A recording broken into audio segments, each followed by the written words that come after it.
Testing 1, 2.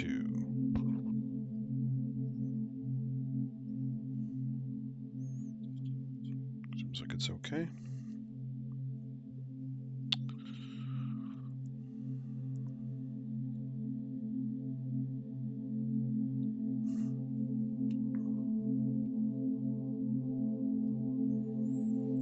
All right. Welcome everybody. Didn't have time to get in water samples. This is actually the water samples from last time, so God, what was that, like a week ago? Several days ago for sure. Been in the fridge the whole time, and look, they're still kicking. This is one of those little Stylunkia dudes cruising around with the thick cilia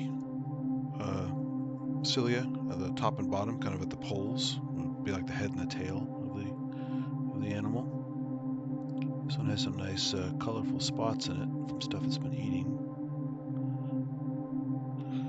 I'm going to go closer now than I got it started.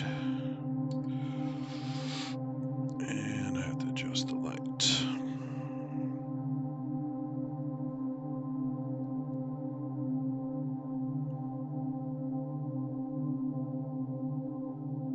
Very nice. Now he's trailing some goo behind him there.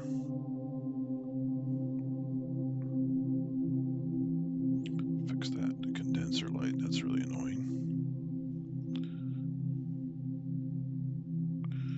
And a little more light adjustment here.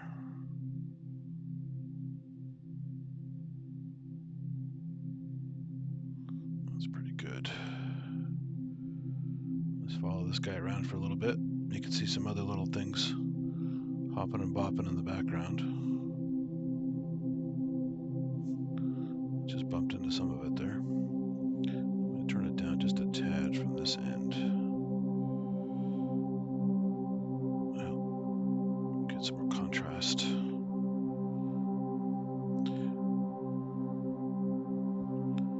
Very nice.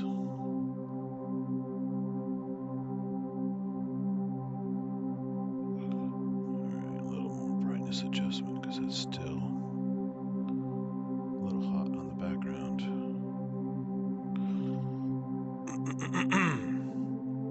Anyway, so I thought I'd follow this around for a little bit because it's the first thing I found when I put the slide down. But if this is in any shape that it was last time I used this sample, there should be lots of goodies in this water sample. That one particular slide, I had Vorticella, I had Heliozoans, I had amoeba, I had, what else did I have?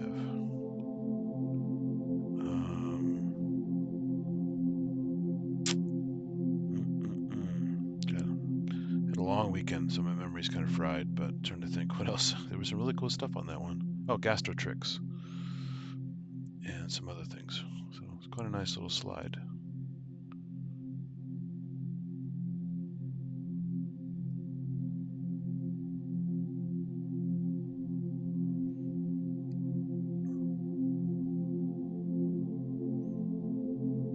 See that little cluster of cilia there, like a little buzzsaw.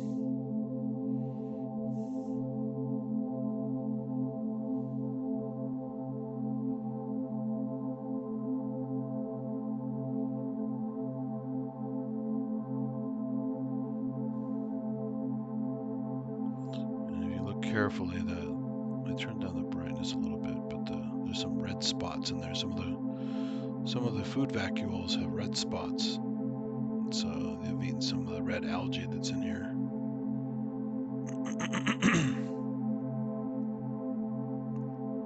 Or something that turned red.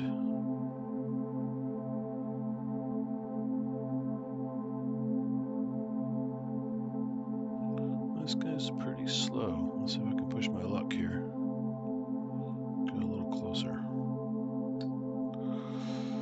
Let's see. Nice, there are the red spots I'm talking about. There's some good shots of the cilia on the poles, top and bottom there. You can see the kind of grooves here. There's like they have like an oral groove, kind of like a paramecium has, I believe. There's some little guys getting caught up in the currents of the cirri, the thick cilia that this species has. But yeah, look at all the goodies in there. This one's been chomping down. Lots of colorful food vacuoles in there.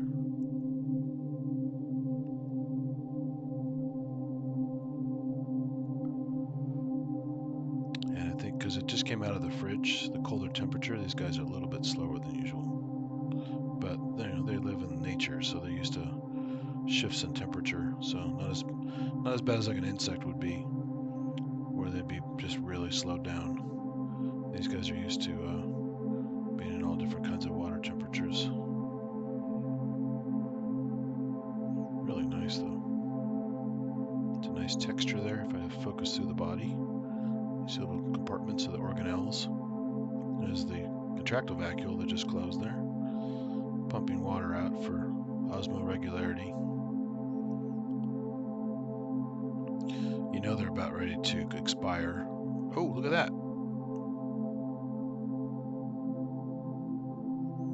Just expelled something. That was interesting. I've never seen one of these guys do that before.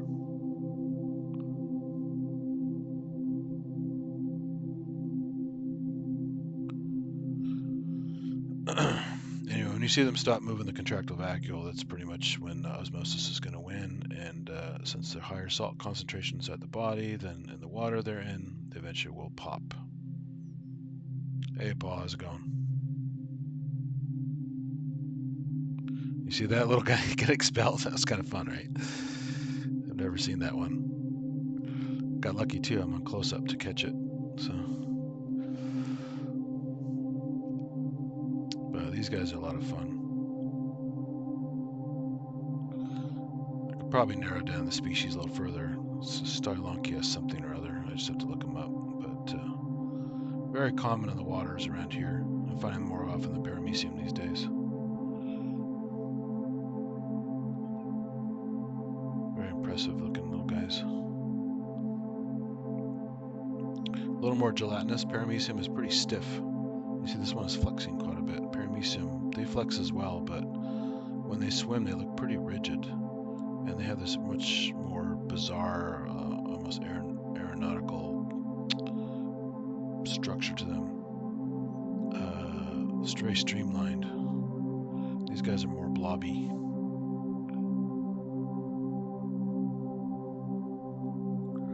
This is the same water sample from last time. I put it in the fridge for several days and just kind of forgot about it. And here they are, still kicking. So I have so far, this is right out of the gate. This is what I found, and this is some rainwater collected in my backyard in a couple different buckets. That I can't remember if this is the one in the bucket or the one in the bird bath. I'm guessing by the color of the goodies this guy's been eating. This might be the one from the bird bath, because the bird bath has those different red and green and orange and yellow algae in it.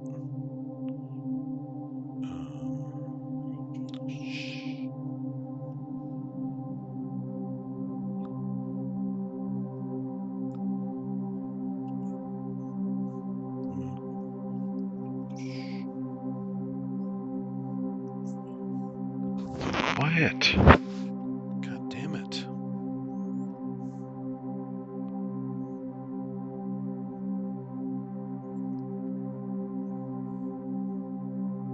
Sorry, I had some background noise there.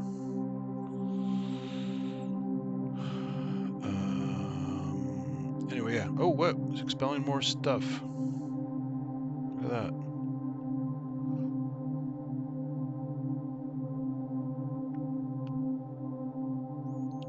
Not sure if that's a good sign or a bad sign. Obviously, animals have to expel, just like we have excretion. But I've not witnessed a whole lot of it. So either I got extremely lucky with this one, or this one is long overdue for getting rid of some stuff. Yeah, he's got to unload.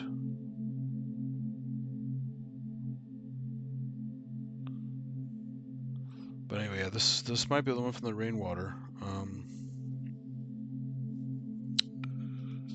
There's a specific species of algae, and I knew it in the last stream, and I forgot it already. I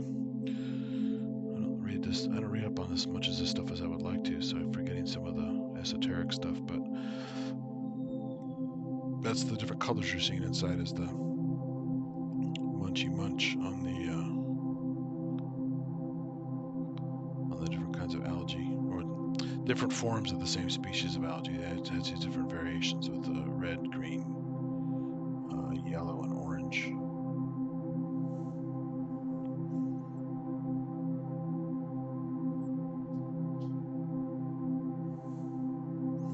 I have to try this in the future. He's quite slow. I think the fridge helped a lot.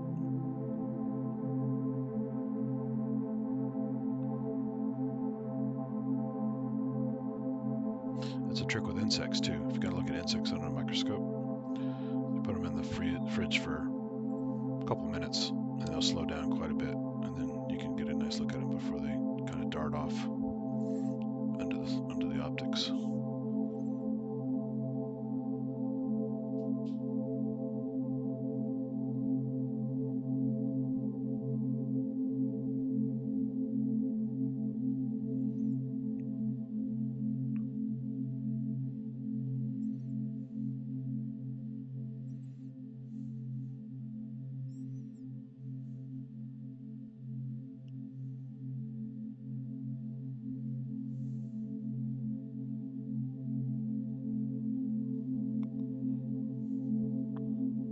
Again and have expel some more stuff.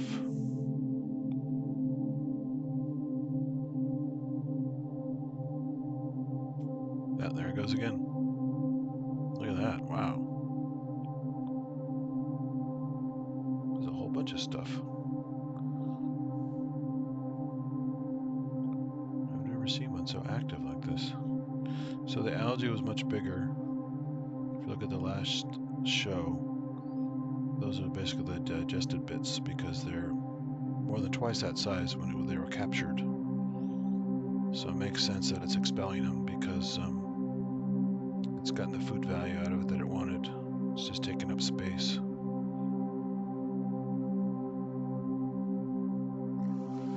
Yeah, don't worry, Paul. A lot of people didn't study or don't really know much about it. But the great thing about this stuff is it's visually stunning, as long as you don't get grossed out too easily. And that's part of the charm of it. I think people just like watching this stuff and tripping out on the weirdness of it all. But the colors and the shapes and things like this, where you get to see it, the ciliate defecating basically, which is pretty funny.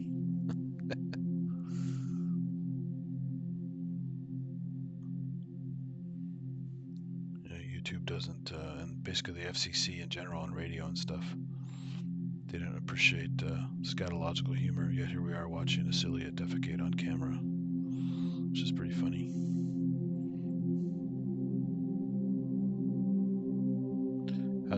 Paul, how's the balance of the background music and the voice? Is it decent?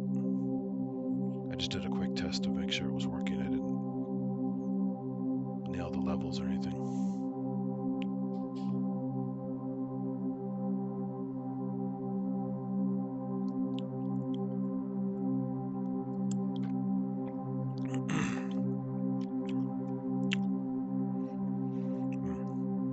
Sorry, I'm making noise here. I'm enjoying a nice,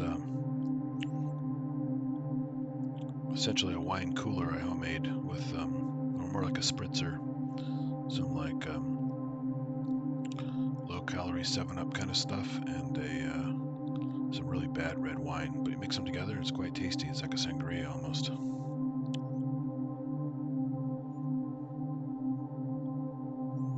I'm actually going to put probably a drop of it on the slide once all this stuff slows down a bit. See what the wine looks like under the scope.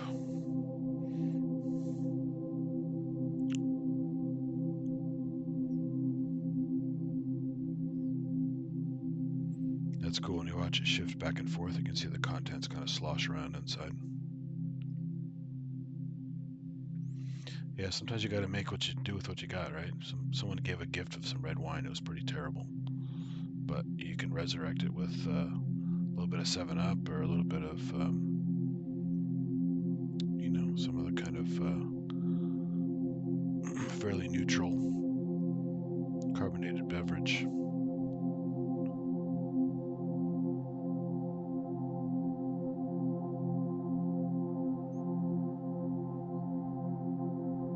Those vacuoles are going to town there.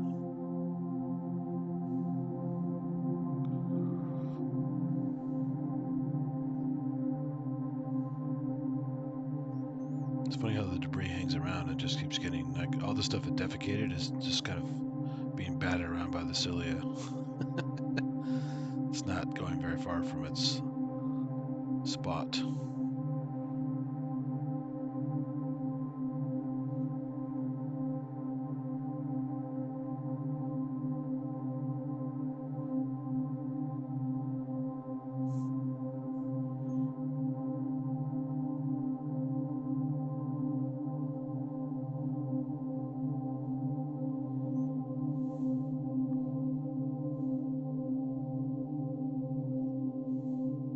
Just beating up that stuff.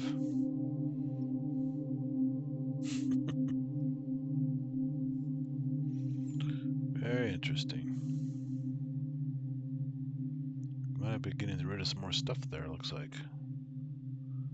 There it goes. A little piece just left.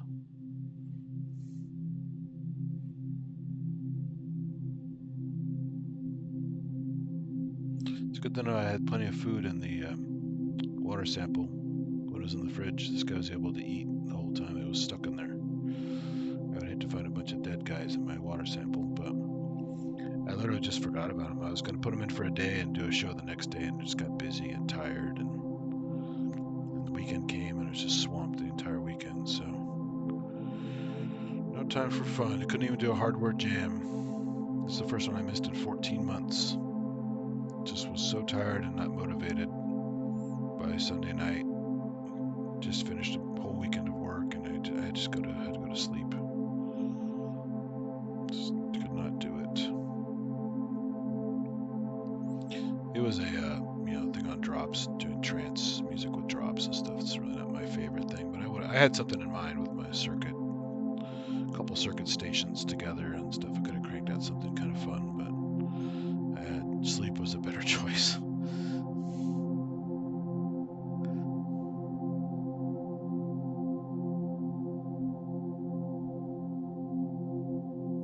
Yeah, Kent shows is great. It's my favorite show lately. I mean, Ramsey show's a lot of fun because we get to do tech stuff and all that, but Kent just has the big old hang where you can just be there for hours just yakking about random stuff, and tons of famous and semi-famous people drop by, and it's really like an electronic pub. It's really fun. So it's probably my current favorite. And Rancy's up there too. Oh, there it goes again. Person Network is a lot of fun too, but it's more just observation. I mean, I do the administrator help for it, but it's more of just a casual participation. But it's a lot of fun to be directly involved in the stuff where you're chatting and interacting and sharing stuff and all that.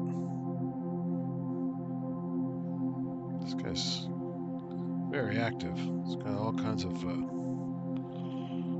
toiletries to deal with here. But I have a feeling, as cool as this is, I'm missing something else really cool. So since he hasn't done much other than defecate for the last 10 minutes, I will bid this guy adieu. Just do another quick adjustment on the shot just to see if I can get any other details on this guy. See if I can get a little bit of oblique lighting. Make it more interesting. You get a little bit of the color, but you also get some of the 3D aspects, which is nice. Still a little too bright. Let's crank it down a tad.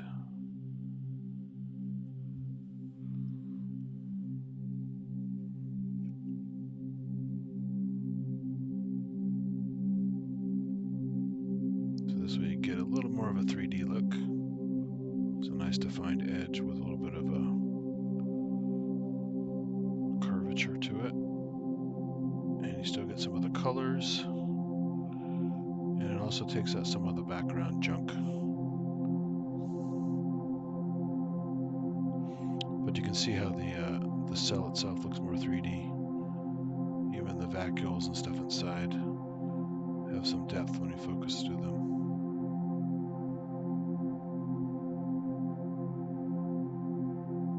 He just dropped off some more goodies. This guy's crapping up a storm.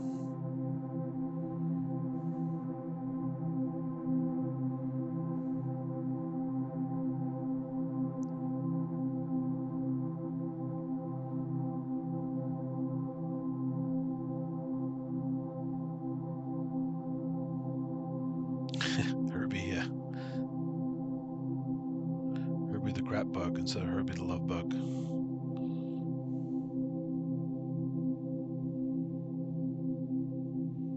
Oh, nice. You made some Cherry Audio stuff. Yeah, I use the stuff here and there, but never made any tracks with it.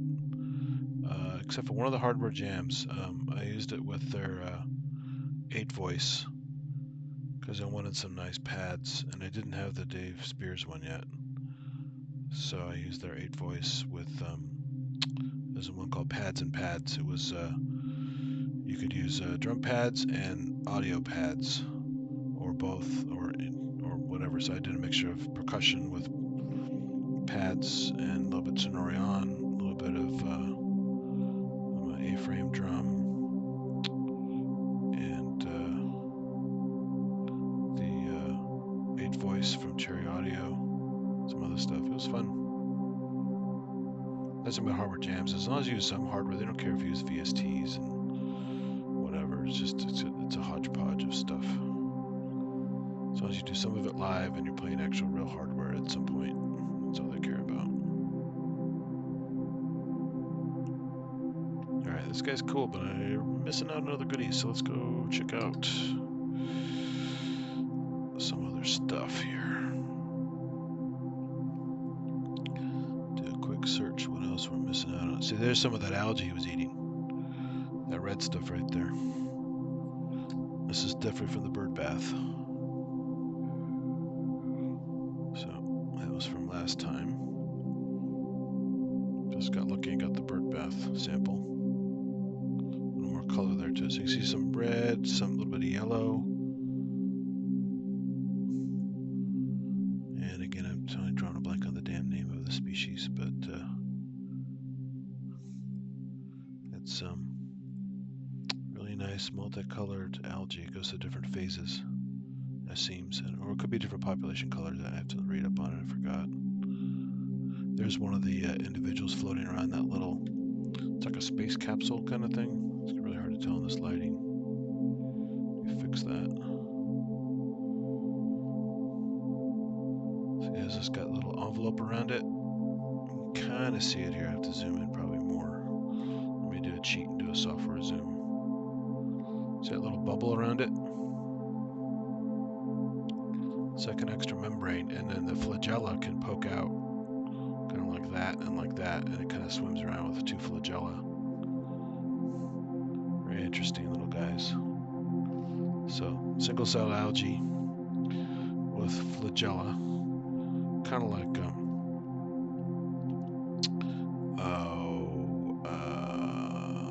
what do you have that does that? Chlamydomonas is one of them. This little green guy who has a paired flagella that swims around. It's pretty interesting. We had those in biology lab a lot. I guess they're common in lab studies, but I've never seen them in the wild.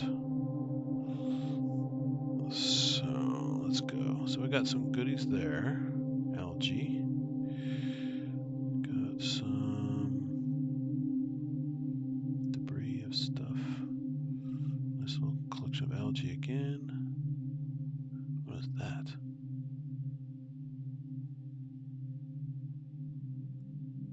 Interesting little cluster of something or other.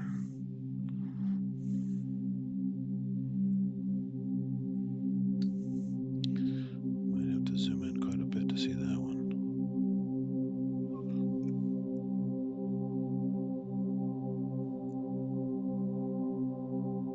Oh, it's an amoeba.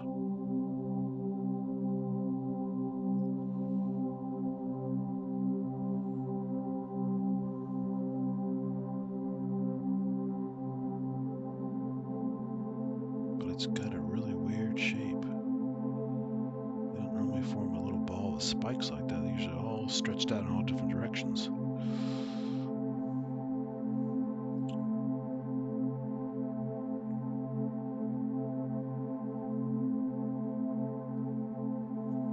Fix this lighting here. I got some lighting issues here.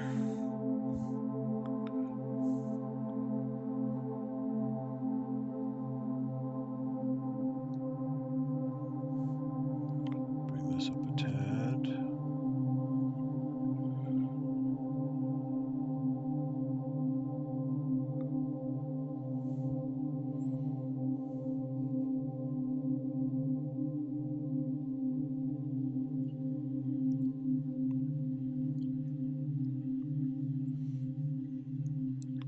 This light is not cooperating today.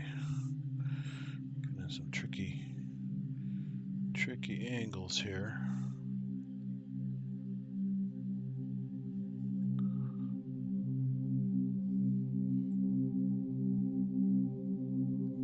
It's a little better, but it's still not quite where I want it to be.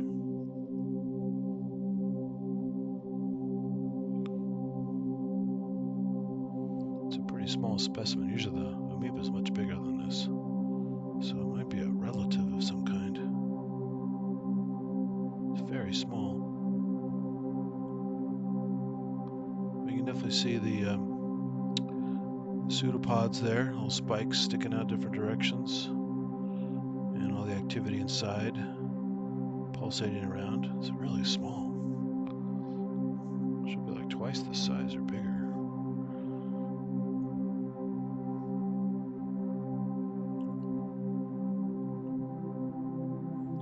Yeah, I know what you mean. Hardware jams are fun, but it is a commitment, and it's a workflow you got to get down. Otherwise, it can be really hard. And because a lot of people don't follow the rules necessarily, but you kind of want to do it in one pass, as much live as you can. But you know, like some of the Machina Plus ones I've been doing, I only have a few live components because if it's too much live going on, I will screw it up, guaranteed. So, like Manny was like, "Hey, I'm using all these keyboards. Why don't you do more keyboard stuff in your stuff like you did before?" And I'm like, I did that for a while. It kind of it's kind of stressful, actually, as much fun as it is. So I was kind of shifting to the Machina Plus for a while because I love the sound, I love the feel of the drums, the tactile, you know. And I'm not using any loops or kind of any of those kind of cheats or whatever. Every single thing you hear on the Machina Plus, I'm playing bit by bit. It's just I only save a couple pieces for live, just so I don't have to do so many retakes, because I screw up and I got to retake. I'm not exactly a perfectionist, but I also just don't want it to be sloppy. I want it to be pretty nice if I can. Assuming I have the time to do that. If I don't, I'll just sometimes one pass and that's it. That's all I get. Let's see. Maybe zoom in on this a little digitally. It's a little noisy, but I'm not really feeling like the oil lens right now because it's kind of a mess and I have to clean it up. And occasionally the oil lens will crash right into the slide cover slip, and then I lose the whole sample. So I'll just focus through this guy so you can see all the different tendrils, the little pseudopods sticking out there. This one's kind of confined to an area. It's not really venturing out. And it's definitely not a heliozoan like I had on the previous slide where last time, where it's a structure with spikes. It's basically like a silica shell, and so it has a place to hide for safety. But it also can poke out the pseudopods along the spines and go look for food and stuff. It's a pretty clever little thing for a single-celled animal. So if I can bump this a little bit. I'm not really happy with the contrast on here. What can I do with this? There we go. That works. I'm gonna do a little bit of oblique lighting on it.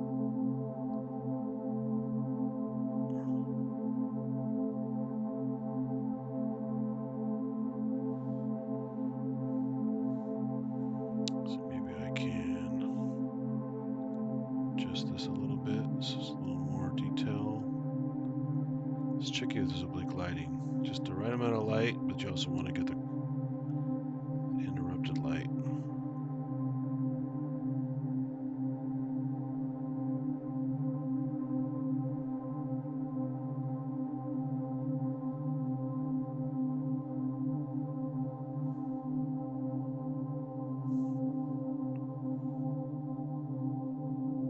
It's got a little focus issue there where it's splitting up. That's not bad. Not as good as usual, but it's not too bad. You can definitely see some color. You can see some stuff shifting around inside.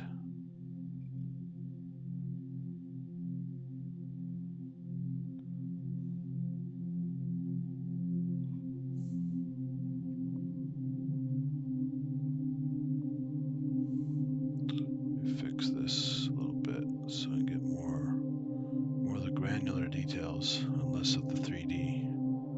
So that's really what this guy's all about. Look at all that motion in there. So they call cytoplasmic streaming, where stuff is just kind of circling around.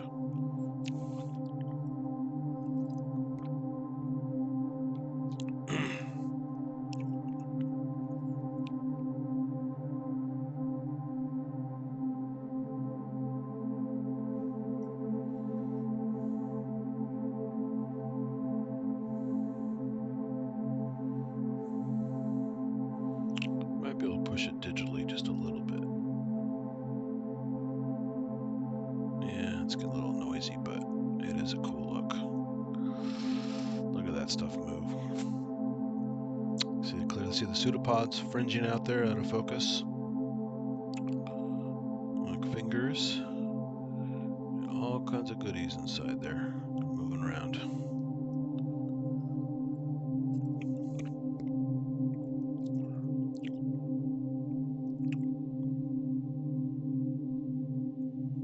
Yeah, I know what you mean. It's so much nicer when you can practice a little bit and do one take, but God, it's almost always every single time I just do some really stupid thing. It was going so well, and I'm like, oh, and I'm tired, and I usually do them kind of last minute because of work and other stuff, and so that's why I'm usually last on the hardware jams, because I really do them late at night or really early in the morning and go back to sleep.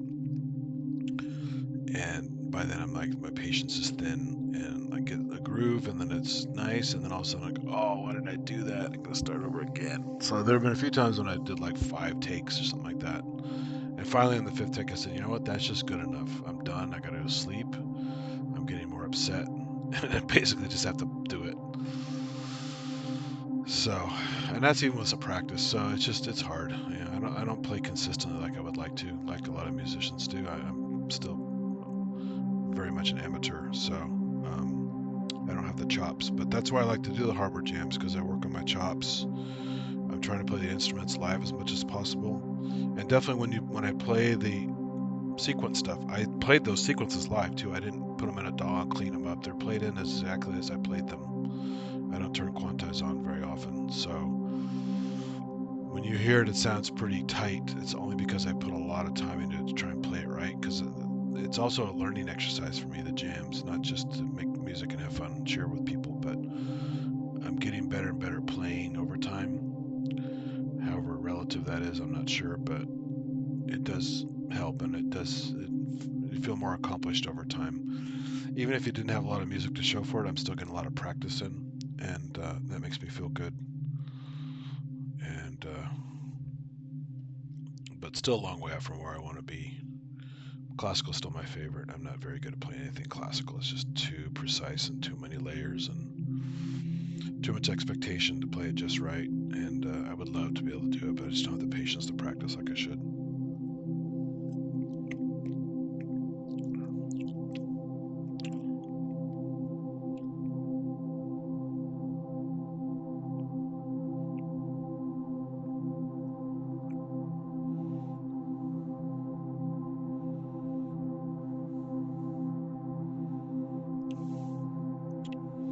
That's what I try to tell a lot of people. I said, you know, if they're afraid of hardware jams or don't like the style so much, it doesn't matter. Just go in and have fun and learn. And if you're already good, then you can show off. If you're not so good like me, you can learn and play and get better and better and better and have fun and eventually make something you like, you can be somewhat proud of. And even if you're not, you still got some good practice, which it's all good. You know, it's all positive from my point of view.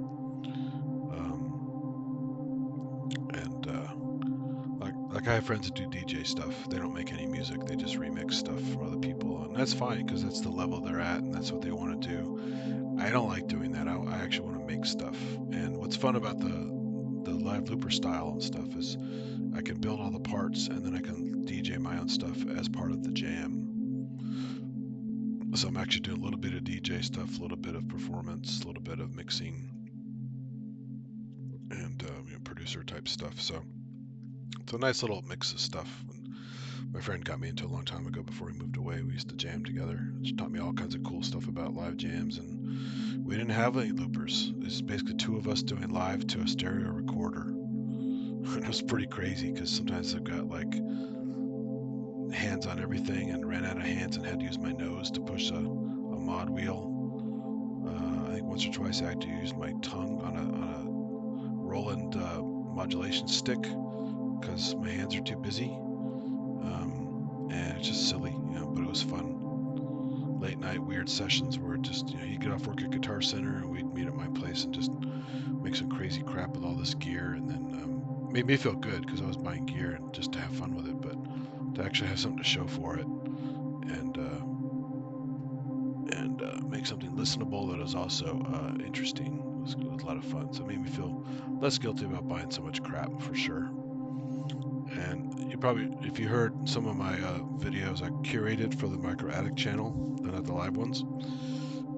Some of those actually have tracks I made with my friend on it, so you can hear some of that music we did. It was kind of fun. Mostly just electronic instrumental, kind of horror movie music meets Tangerine Dream meets blah blah blah. A little bit of Kraftwerk influence, a little bit of hip hop beats. Kind of a hodgepodge of crap, but it was a lot of fun and taught me a hell of a lot. I wouldn't be doing the hardware jams if I hadn't worked with him for a couple of years and learned the style. And then when he moved away, I needed to play with somebody else, so I had to invent to somebody else by using me on a looper. And that helped a lot. I got that looper style down, which is a lot of fun.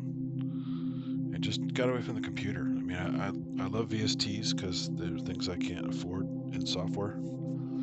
Too much expensive hardware, and just use the software version. And they are portable with a nice laptop and a controller. But at the same time, I use computers all day for work. And it's like, last thing I want to do is stare at a computer screen. Like this I'll do because I'm doing something educational and fun. And you got to have a computer to use the streaming software and to get the microscope in there with a camera live and stuff. But it's different than the music thing, which is more of a in the moment creative thing, and the computer just gets in my way. So and I'm having to hook up a bunch of controllers anyway, and it's hardware, and it's like, oh, I'll just use the damn hardware, But I understand why people do use a computer because it is a great assembly tool, and you have plugins and you have some other cool things as well as recording functions. So I occasionally do that and stuff, but it's just so much more fun to just go old school and plug in some hardware, new or old, and just kind of act like the old days. And even though looper is not old, it's replicating tape ideas, so it's kind of like the old days of live mixing tapes and stuff, which is pretty fun. So it doesn't work for everybody though, but I seem to have a lot of fun with it for whatever I can do with it. So you can see this guy ate a lot of the algae too. See the red and the yellow and the orange. So they provide a lot of goodies. This bird bath is a wealth of yummies for all these characters in here.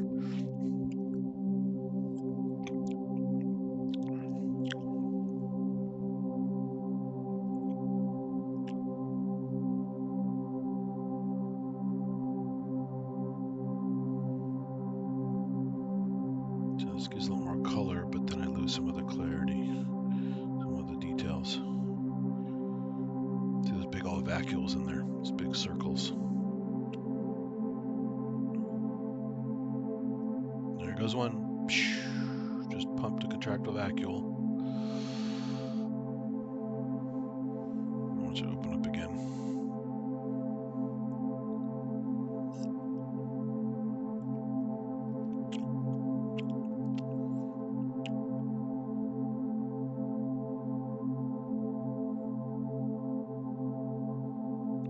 This is the longest shot I've had in an amoeba in a while. If you saw the last few streams, there was one that was a beautiful shot, and then the damn slide started to dry up, and a big wall of water went and pushed the amoeba off screen and smashed into a bunch of debris and squashed it. This one's got some another advantage of putting this out of the fridge on here. The water is much colder, so it doesn't evaporate as quickly. Look at that activity. So much going on there. What a trip.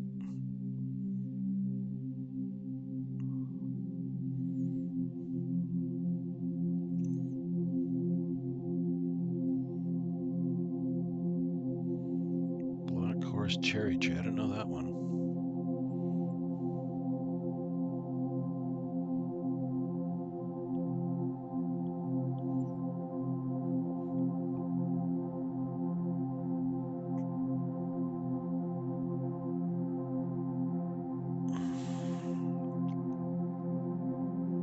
So yeah, it's nice to hang with an amoeba for a while, because often by the time I find them, it's not going to be on here too late, and it gets blown away or it dries up on the slide.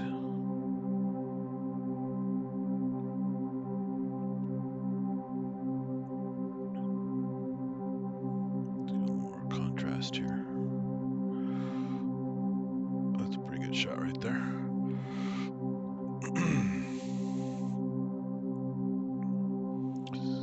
So yeah, this one's cold as well, so it's not moving like they usually do. Usually you just get the pseudopods and they're just wandering through the slide pretty quickly. Oops, I just got a battery warning. Give me a second. I forgot to plug in my AC. Just a second, I'll be right back.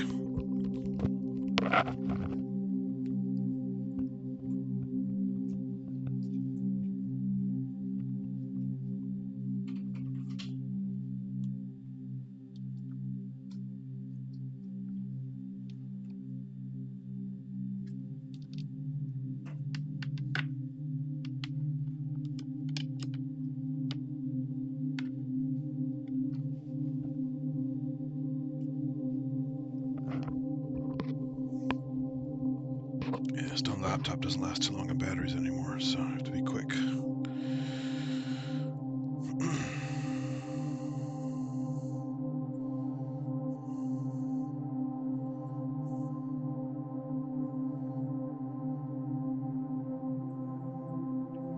So these guys, the margins are very subtle, so it pays to have them slightly out of focus so you can see them better. That's pretty good right there.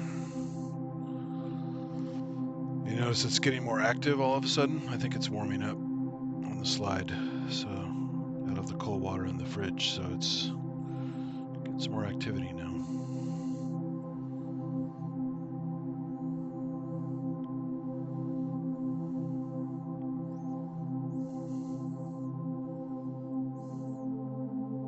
Nice structure there of the pseudopods. I'll zoom through them. Very spiky.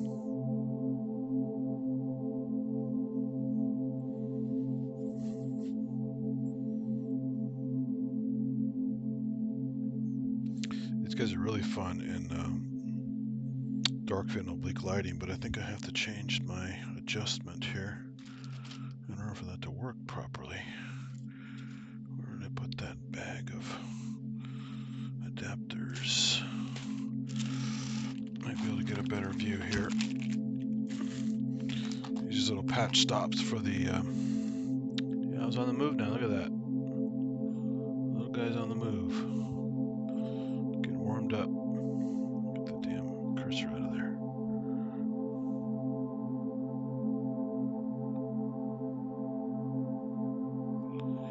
And yeah, change these little patch stops so I can get various amounts of oblique lighting and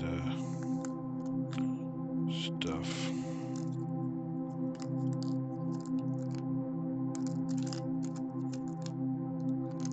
think one of these will work pretty well. Let's try the tiny one here. Let's see.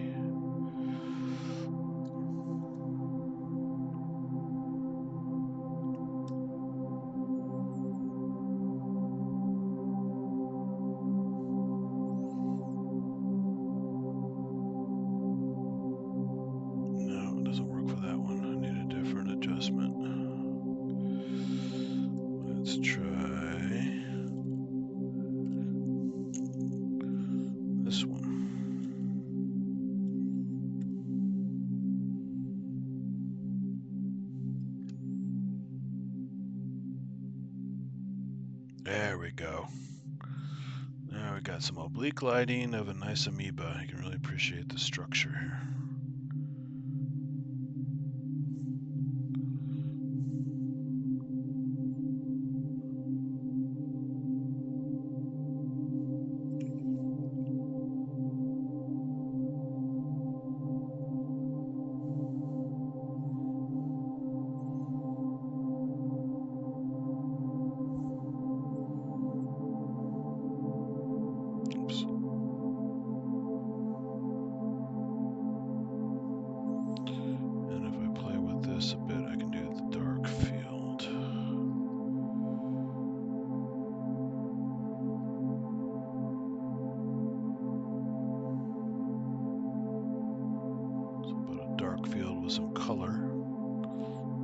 Polarizing it, which is nice. It's a really nice effect. You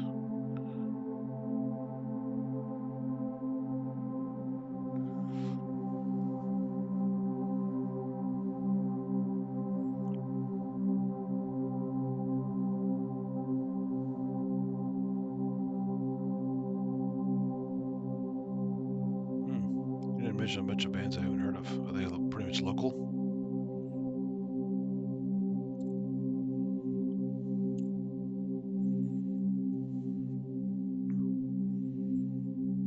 This one you can really see the particles moving around as solid objects.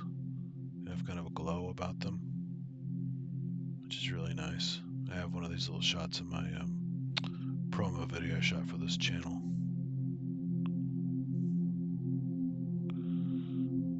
I'm going to adjust this a little bit for a slightly different view. Let's go back to a little more oblique.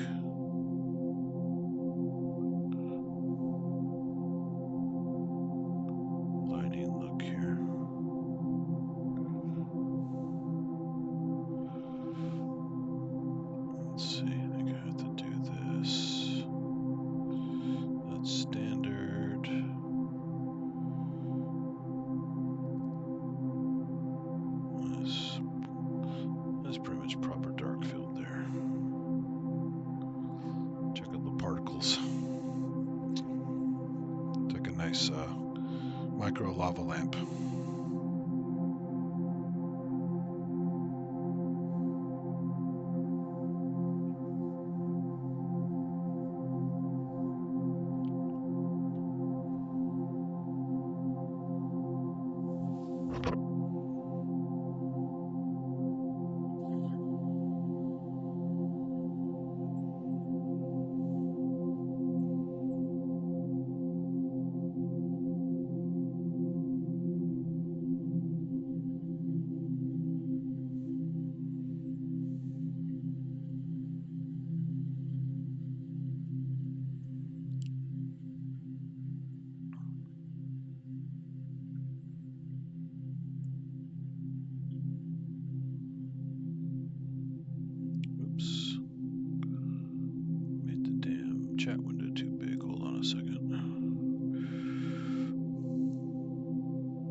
See, I have to constantly focus because it's getting thicker and thinner as it's moving around, and this high magnification at the depth of field is much more shallow.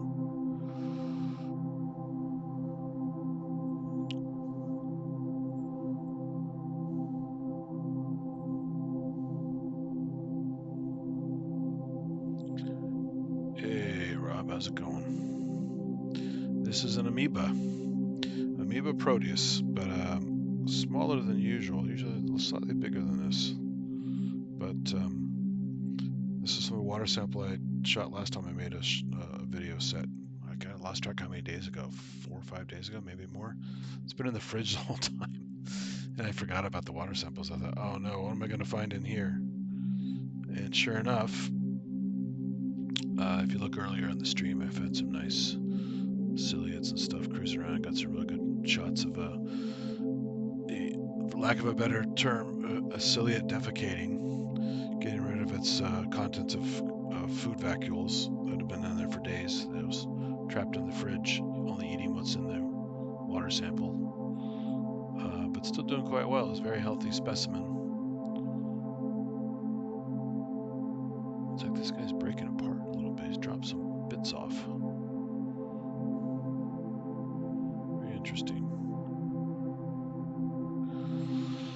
Anyway, this is dark field, so it gives you that kind of high contrast, it's a form of oblique lighting. That light comes in from the side and lights up the specimen, but makes the background dark. And you get this cool kind of glowing phenomenon. You can really see the particles inside dancing around and doing this cytoplasmic streaming. And in this case, the colors are quite nice. You can see the colors of the algae that it ate. And I'm getting a little bit of polarizing, it looks like here. Some of the colors are a little bit odd.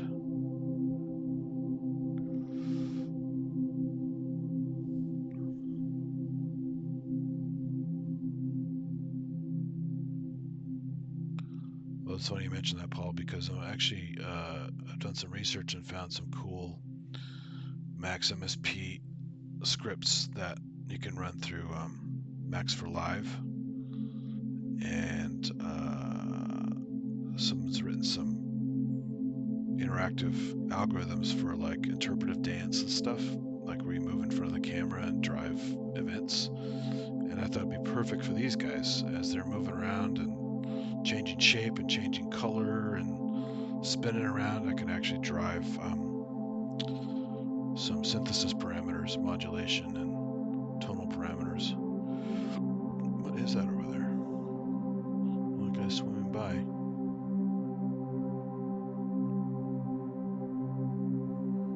It's starting to get a lot of activity. I think the slide is getting close to drying up. Yeah, look, there's a wall of crap coming in.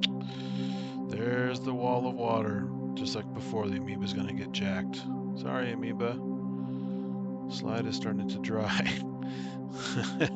Wonder why it's getting crowded over there. Had the whole place to itself for a while. And now the wall of water is coming to destroy.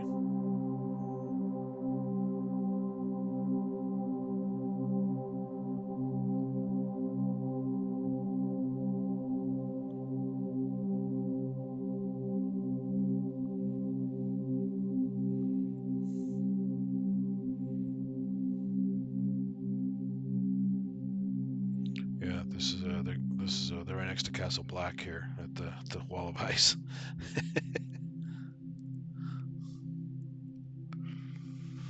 So you can see some of the algae nearby, nice colorful characters. Going along for the ride. Let me switch the lighting a little bit since it's not getting smushed.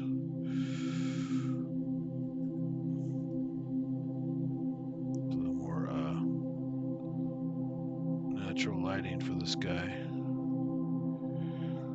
There's a colorful algae. There's one that has the border around it. See that little sphere?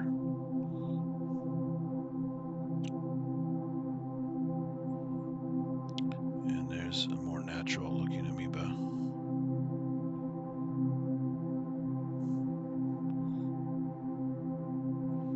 Getting pushed around by the terrible wall of water.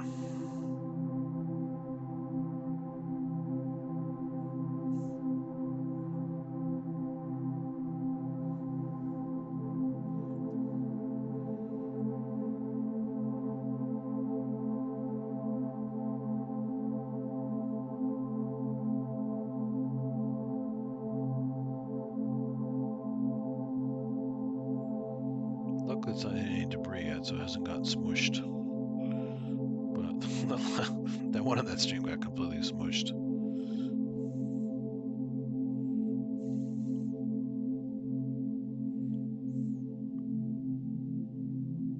Yeah, this is the basically the meniscus of the water wall shrinking little by little by little. And I stay on these slides long enough, I see this quite often. And it can be pretty dramatic. It's fun too when it gets closer to another junction, it starts to pinch off. Get some interesting microphysics with the water and how it decides to join and butt off some areas to make little air pockets or water pockets, in which areas it actually kind of just continues to plow on through.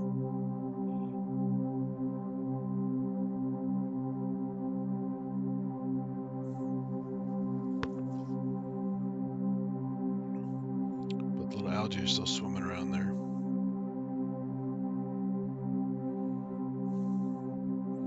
They're motile algae, so they have little flagella for swimming around.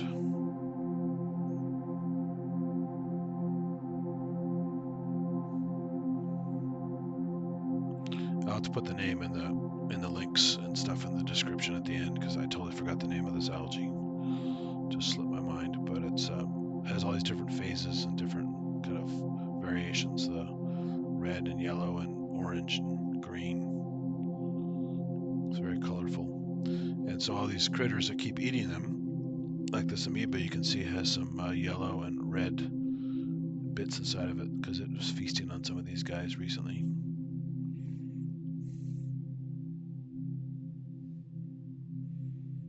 Now they're all about to get smushed. Let's take a quick survey around the slide before it's totally gone.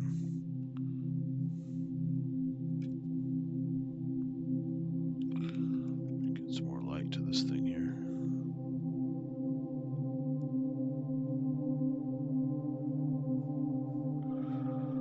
We have a little bit of, I got the wrong patch stop in there. Hold on.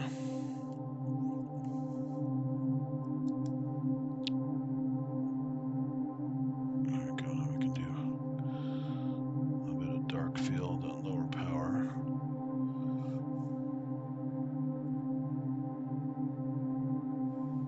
Well, what happened there? It's interesting.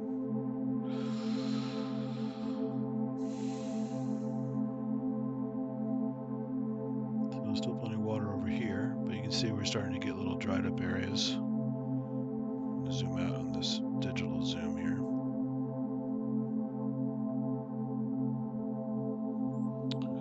And fix that color. There we go. See, all these areas are starting to dry up. You see little pinched off areas, those little peaks, like right in the center of the frame there. And it's about to butt off right now. And come on, do it. There's some debris getting in the way where it can actually contact. That's funny. Debris is keeping it from butting off. There you go. And pinch.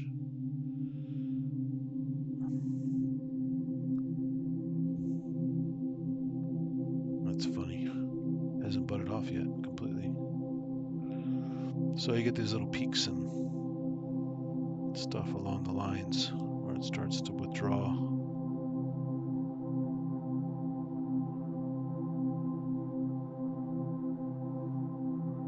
It's like most of it's already kind of gone through here.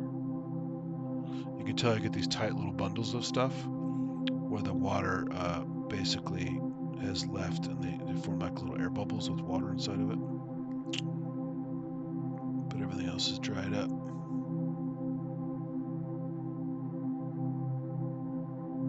That's pretty good though. That was a good slide. Not as crazy as last time, but it's from the same sample, so it's quite nice. Let's make another one. And then I'll go to another sample.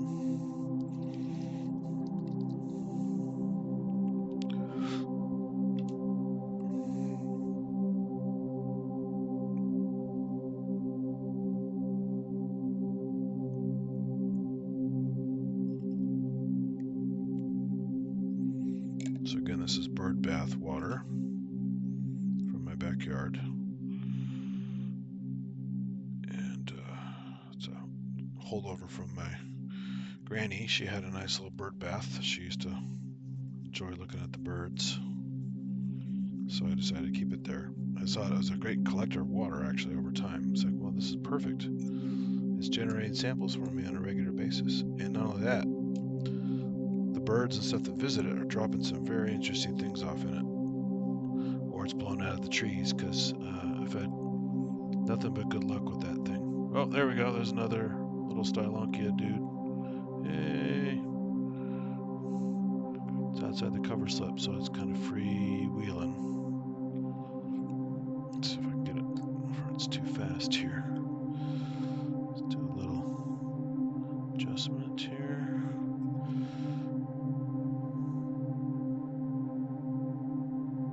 Where'd you go? There you are. So I had some good close-ups of this guy, one just like this earlier, where he's actually had been feeding on a lot of the algae. And was actually defecating some of the old bits. Whoa, this one's actually breaking apart. Oh man. He's dying. Look at that. Don't see this very often, but they'll continue to swim as they're dying and breaking apart. It's a trip. Zoom in a little bit, so I'm missing some of the drama here. See, it's continuing to break apart. Fix the lighting here a little bit better. Yeah, this is tragic. Look at that. It's just spilling his contents into the ways. Still swimming, still breaking apart.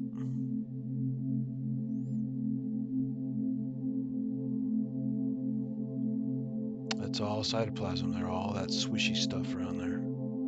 Cell continues to swim and maintains cohesion, amazingly.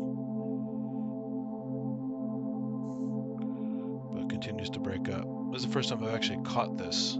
I've seen plenty of videos of this online, but I've never actually caught the process of it. But yeah, it's definitely on its way out. Continues to swim, continues to have some structure, and then right at the last minute, it'll just completely dissolve into everything. Little bits. There you go. It's done. It's incredibly dramatic. I've seen this now on video many, many times, but first time I've captured it. I've had them where they stop moving and they kind of lyse and just kind of pop and dissipate, but I've never actually caught one swimming like that. And, you know, these things only live for so long, but the kind of a dramatic end like that is so weird. Like it's I don't know if it's a pH thing or a temperature thing, but at some point they just stop maintaining cohesion and they start breaking off on one end and just spilling their contents out everywhere. And they continue to swim like nothing's wrong. And half of the cell is gone, and they're continuing to swim, swim, swim, and the contents go, go, go, and then you're left with this pile of muck. And you can see some of the organelles are still moving because they have some of their own little movement that they had when they were inside the cell. And now see, they're starting to break up. That one just broke up. That was a big old vacuole that broke up there. And some of the other bits are still contained, but pretty soon will fall apart. So if I can zoom in. Now we've got the long view. Let's go to the close-up view.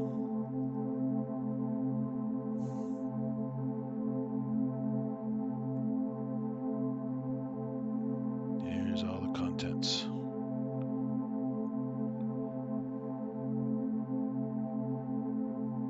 Just a whole bunch of debris. That's all that's left.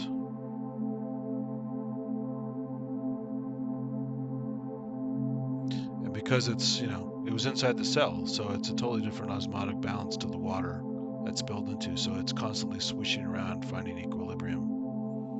Looks like it's all moving on, like it's alive, but it's just all the colloids, all the solutes and the stuff inside the cell, finding a balance in the water around it. But it makes these little currents and stuff. It's just kind of eerie. out.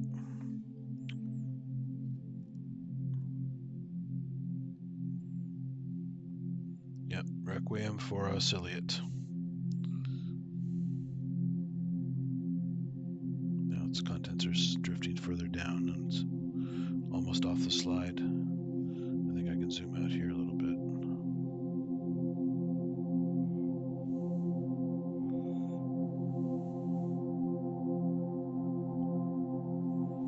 But look at that giant wash. It started to break up way up here, and as it was swimming down, break up, kind of exploded here, and then continues to move along that gradient and spreading out all over the place. It's very, very dramatic. We're lucky to catch that. As depressing as it is, it's still very interesting.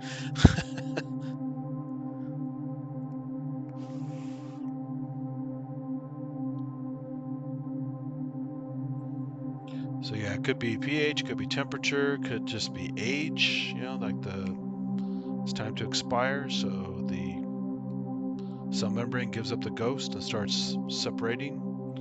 And then once it starts, it's like a chain reaction. The cytoplasm starts spilling out because it's under pressure, right? It's a cell with a membrane containing it. So hydrostatic pressure just pushes out as well as osmotic pressure. The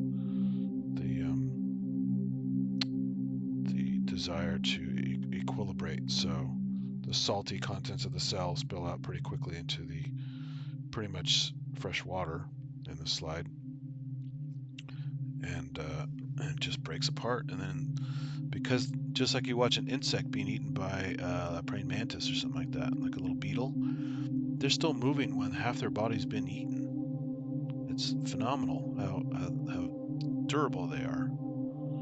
And so it looks like I've got another tiny amoeba here. That's bizarre. Go here. I got lucky, got another tiny amoeba. Yeah, that's smaller than usual. Let me fix the sliding.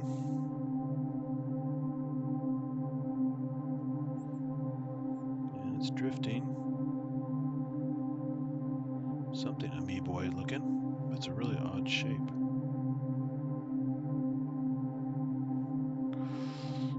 Digital zoom in a little bit. Cheat.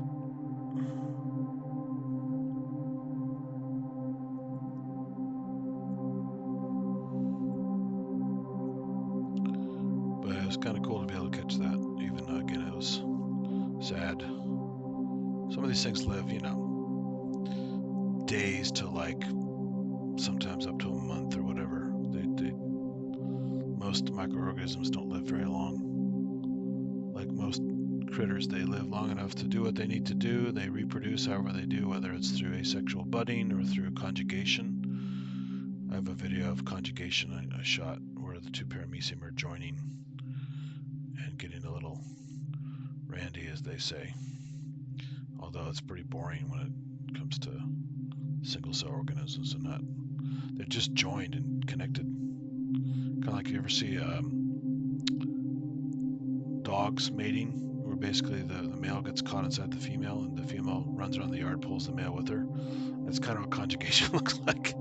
There's not a lot of motion other than the fact that they're stuck together and they're moving as a unit.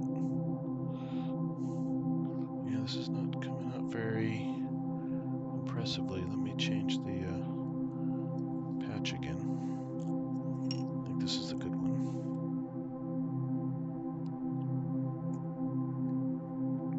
Ah, come on. Get in there.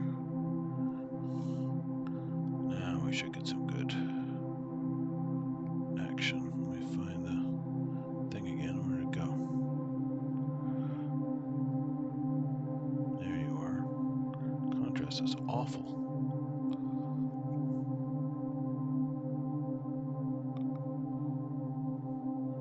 Why the damn contrast is so bad. Let me zoom out again. So it's there. It's just really, really... There we go. A little oblique lighting helps every time.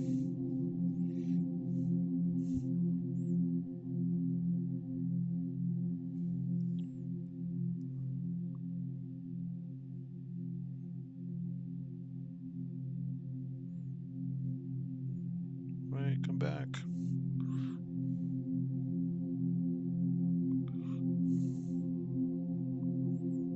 So it's got a bit of a current there. It doesn't look like it's swimming, it's being carried. And now it's going off frame. So much for that. The current wins. I give up.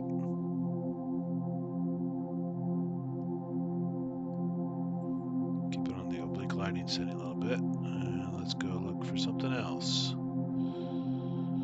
Wait a minute. No, he didn't go that far. I can still catch him again, I think. Let's see.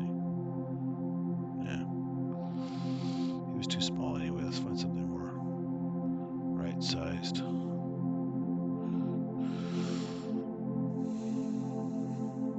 More of the red algae. This is in the area outside of the cover slip. I'm just checking because sometimes there's some good things swimming in this thicker water. You can see how in this, if I fix the zoom and I fix the contrast, you can see how the water has that curvature there and how it tapers off to the edge. So the oblique lighting kind of does a nice job of showing that 3D appearance of, and now it's like a mirror, so it's kind of reflecting part of the microscope there. There's some of the algae in pseudo 3D. But because the cover slip, this is outside the cover slip, so it's allowed to bulge and curve, but cover slip does a nice job of keeping it flat and even. It's easier to stay focused on in a more limited depth of field. Get that stupid hand out of there. All right, let me fix the focus and the lighting a little bit. And let's go look for some other things.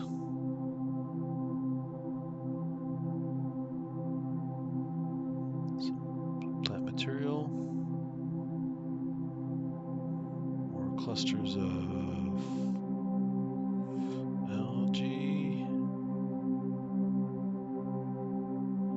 Some little tiny guys swimming around, but they're often more trouble than they're worth because when you zoom way in on them, they just look like tiny guys still. A lot of tiny flagellates that just kind of wiggle around, make a nice little background characters. A cluster of the algae that's reddish. Fix this a little bit, you can see more of the color.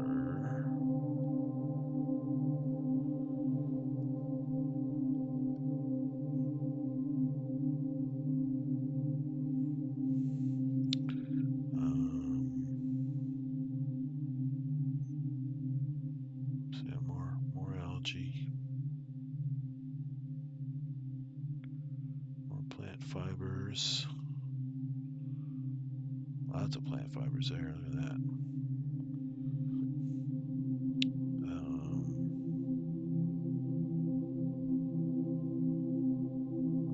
Like any diatoms this time, just the spherical algae.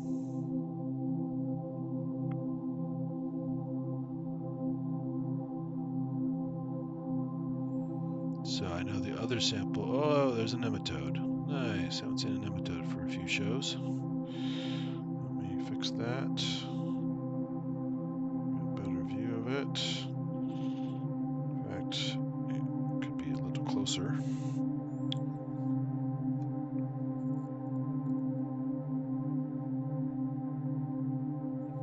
There we go. Friendly nematode. So you can see the upper part is the head. That's the dominant part moving around like that. Although at a glance, it's really hard to tell what's the head and the tail because they kind of look pretty similar. But when you get real close to it, there's like a little indentation there. It has the kind of a version of a mouth. And you can see the gut there going down the center. There's some structure to it.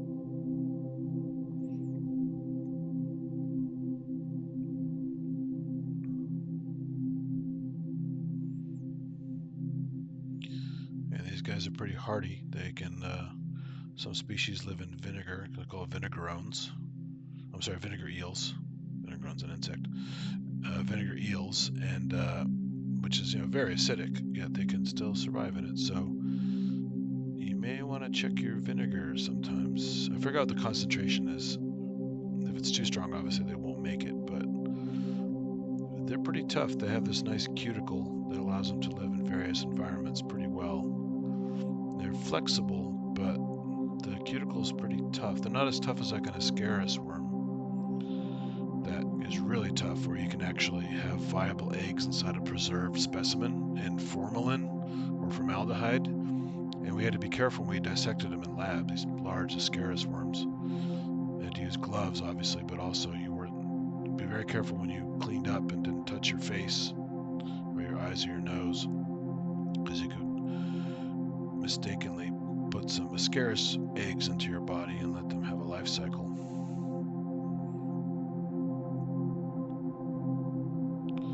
Hey Manny, how's it going? Didn't get to do hardware jam, but I definitely squeezed in some time for my little show. I was jonesing for some microscope time, and this is the water sample from last time actually. So I don't know if that was 4 or 5 days ago, whatever it was. These little buggers are still doing well in the fridge. Totally forgot about them in the fridge. I didn't have time to go get a sample. I thought, well, let's see what's still alive in the water sample. And if you go back and check, I got some really nice amoeba stuff, and there was a nice death of a little Stylonchia ciliate that broke apart almost immediately when I found it on the slide, as it was still swimming. It's kind of dramatic. And at the beginning of the show, there was a beautiful ciliate, another Stylonchia one that was full of colorful algae and was just starting to warm up from the cold water out of the fridge and moving a little bit more, and started defecating all the food vacuoles that it was done with. So that was kind of interesting.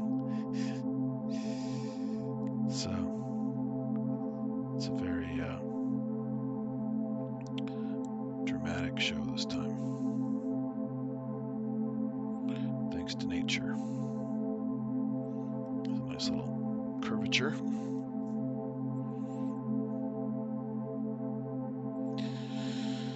Beer is pretty... I think alcohol pretty much... A lot of things don't like alcohol in general. Pretty much denatures things. Except for, obviously, the low... A beer at a certain level still has active yeast in it, but I forgot at what level they die. Because even the yeast can only take so much alcohol. Yeah, it would be an interesting experiment. But even a fairly low concentration of isopropanol, if I drop it on the slide, everything's dead instantly. You'll kill the bacteria, you kill the nematodes, you kill the ciliates, you kill everything. So you can really see the handiness of isopropanol and why it's so useful for disinfecting things and being safe from COVID and all that kind of stuff, because it literally just kills all these guys on contact. I had a slide one day that was just about ready. Everything's ready to get squashed from dehydration. I was like, you know what? I'm just curious what the alcohol does. And man, it just came through like a wave, and instantly everything died. There was no wiggling. There was no like suffering or whatever. It's just like pushing a button. It's all dead.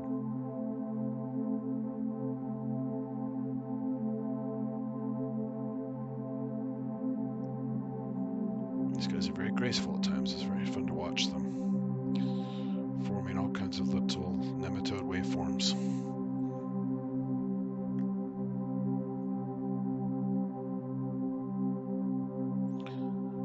You could draw some of these and put them on the Fairlight.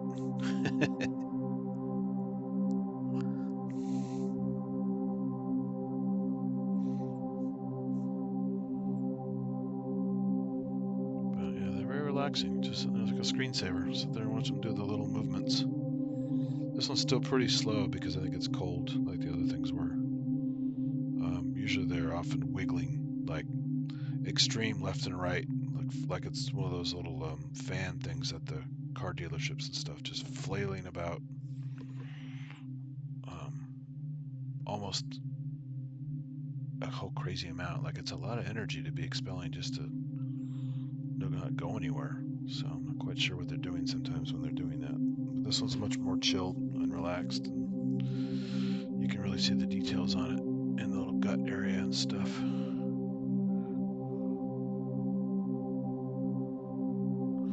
We need to get out to the salt marsh and get some segmented worms, like some polychaete worms and some other things that are really interesting with the little setae, these little like basically little bristles or prongs off the sides of the segments that it uses to grasp onto things. And they're kind of cute little things and quite active under the scope, but much bigger than this nematode sometimes. But you can see it's so big and it's moving up and down as well as back and forth, so I have to zoom in the Z direction a lot to focus on the.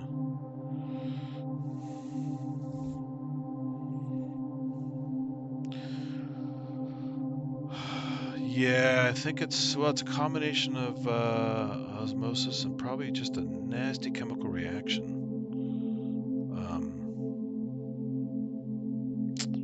Not 100% sure, to be honest. But yeah, alcohol is brutal.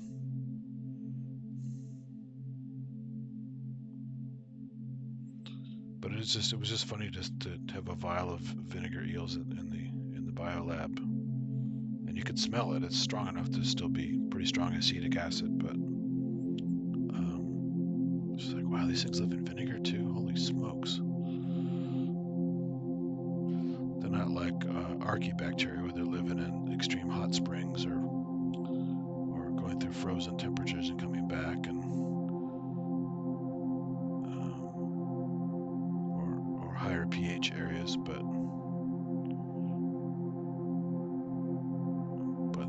these guys survive at lower pH pretty well.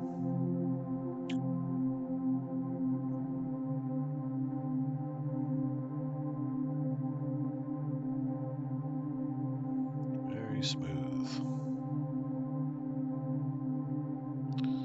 So they basically have rudimentary longitudinal muscles, like you have in like an eel or whatever. So they have very similar motion. But this is about all they can do. It's a very primitive motion. But when they move gracefully like this, very slowly, it's very nice to watch. The frantic wiggling back and forth, it's just like, it's pretty nuts to watch. Looks almost like they're going to beat themselves up a little bit. There's a nice 3D head poking up there. So it's a very chill nematode. Very chill.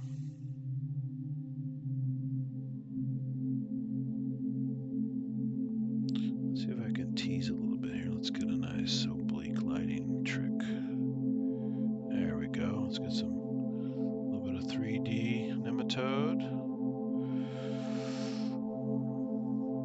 Change the light a little bit. There you go. 3D nematode. Without the glasses.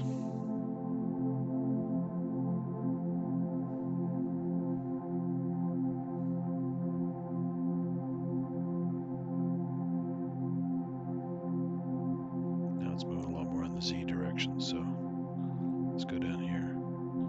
So you notice in the oblique lighting I'm getting less of the see-through motion. You see a little bit of the gut here and there, but it's not as dramatic as the standard transmission lighting. And then I can also do a little bit of dark field here for dramatic purposes. And I got dark field, I mean a nematode.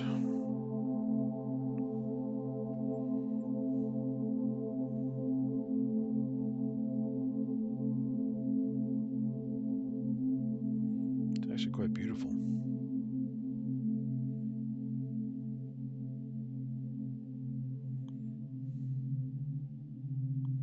So dark field allows a little more of the transmission that oblique doesn't get, And so you get a little bit of the 3D, but you also get the transparency, and you can see the kind of cloudiness of the center of the amoeba, and see the particles moving through it. You can actually see now as it's shifting around, the particles moving about. It's hard to see that in the other views, but as I had done the amoeba earlier with the dark field, you can really see little particles dancing around and shuffling from side to side, almost like little air bubbles or blobs.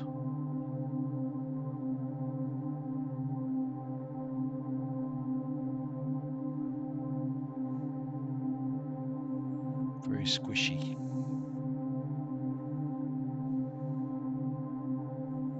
So it's great to have all these techniques handy, because you can really...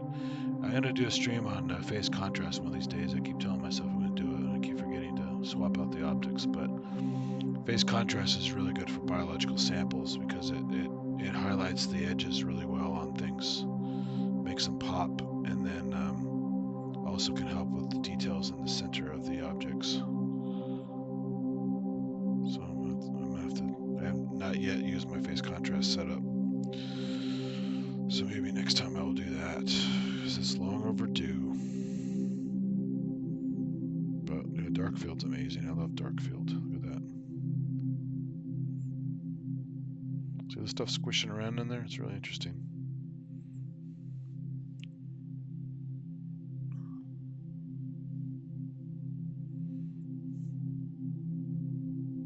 Yeah, it has that abyss-like quality of the 3D tentacle. See little guys moving around, shuffling inside. It's really cool. You don't quite appreciate that in the typical flat transmission view, the classic bright field view. There's some nice algae there to the right, the yellow version of it, hanging out. All those guys have been munching on.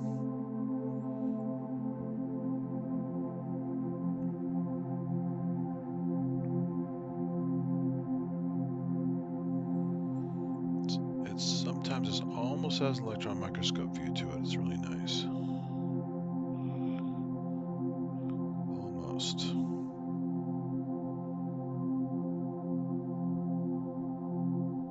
It's a beautiful little nematode ballet. It's a synchronized swimming routine with just one nematode.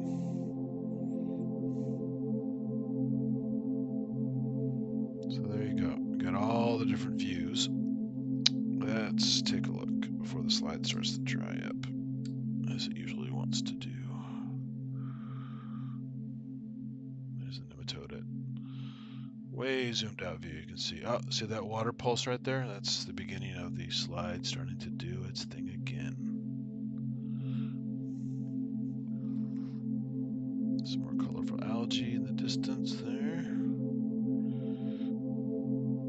Let's do a little bit of a zoom. Okay. Trying to match what I see in the scope, so as I'm driving it, it's a little easier. Sometimes it's hard to drive looking at the screen. So there's the edge of the cover slip. I got some air bubbles here. What is that moving down there?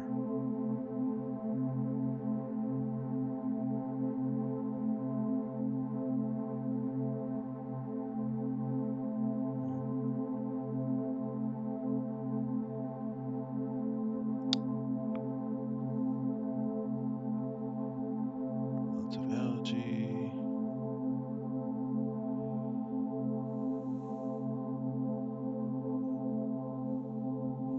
Lots of debris. On the other side of the slide.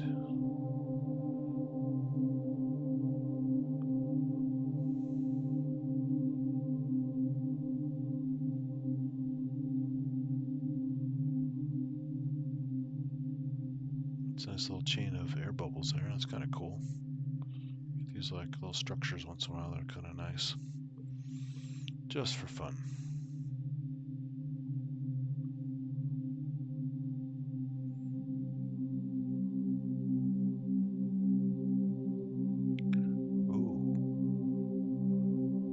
looks like the algae grew inside a shell of a copepod. That's interesting. Let's go a little closer.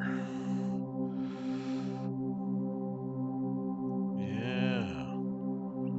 Copepod died and the algae are all over it. That's cool.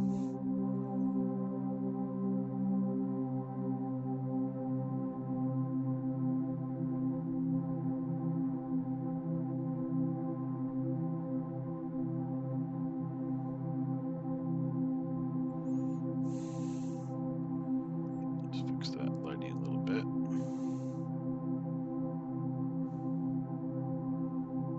Quality's a little nicer now. Very clear. Got some nice colors. You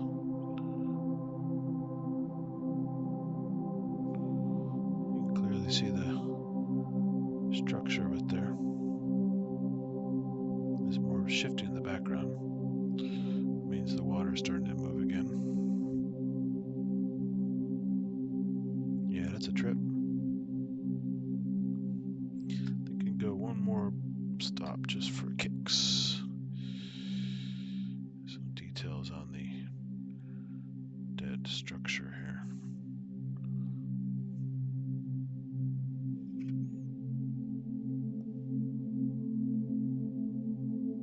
With algae growing all around it. Beautiful colors on the algae. That bird bath just keeps paying off over and over again.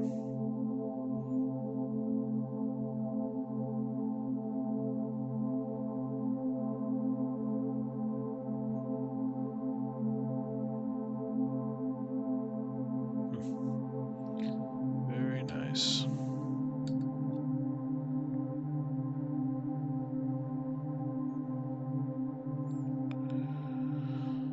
Very, very nice. Thanks, Paul. Thanks for hanging out again. Have a good one. If I didn't miss you already, I just saw your message. There's a wall of water advancing there.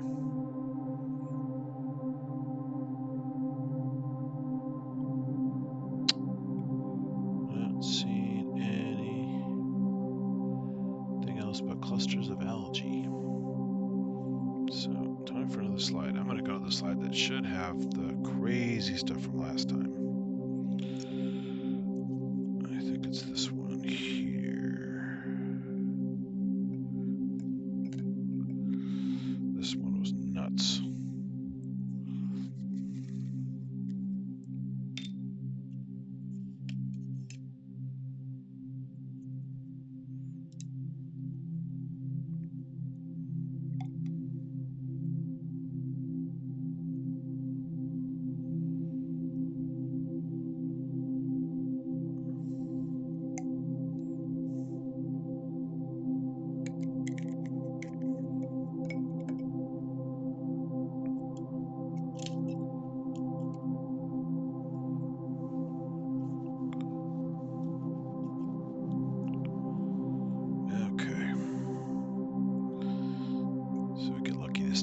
This was crazy last time.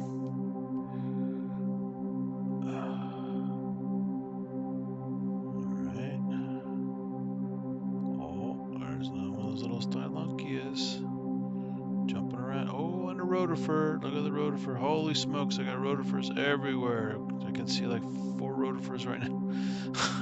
That's what I'm saying. This is my favorite bucket sample thing. It's crazy. Look at that stuff. So lively. See the rotifer's doing the inchworm where he's putting the foot down, putting the adhesive and planting and stretching and going forward. And sometimes they'll free swim, and sometimes they'll just plant there and run the little, there, now he's feeding, so the little things are spinning. I'm going to zoom in on that guy now. This is good stuff. Time to feed. Hey, he's feeding now. And you'll see a current of stuff all around it. Unfortunately, he's flexing in different directions, so it's hard to focus on. But he's pivoting on that foot a lot. Trying to find some good food. He's already eaten some good green stuff there. But when you watch there's the inchworming. It's gonna find a spot it likes, and then it's gonna plant. And now it's feeding, so the mouth parts open up. Come on, stay somewhere, man.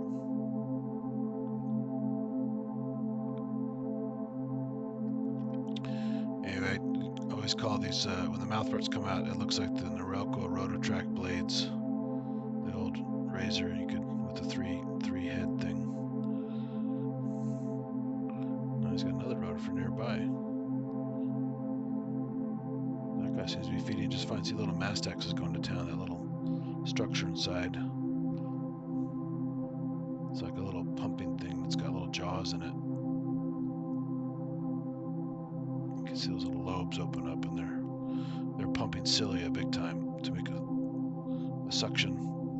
And then the little part inside is chomp, chomp, chomp. So it's got a foot anchored on that debris.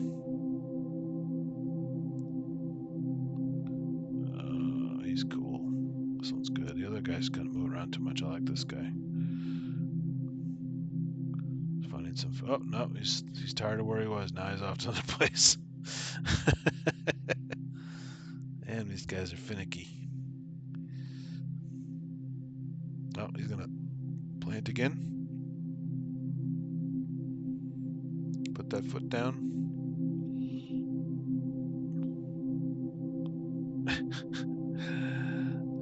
You guys are crazy. No, he likes that place. He's back on his foot. There you go. So these guys are about 1,000 cells, but you'll notice they're not that much bigger than some of the single-celled guys. They just have a lot of tiny specialized cells.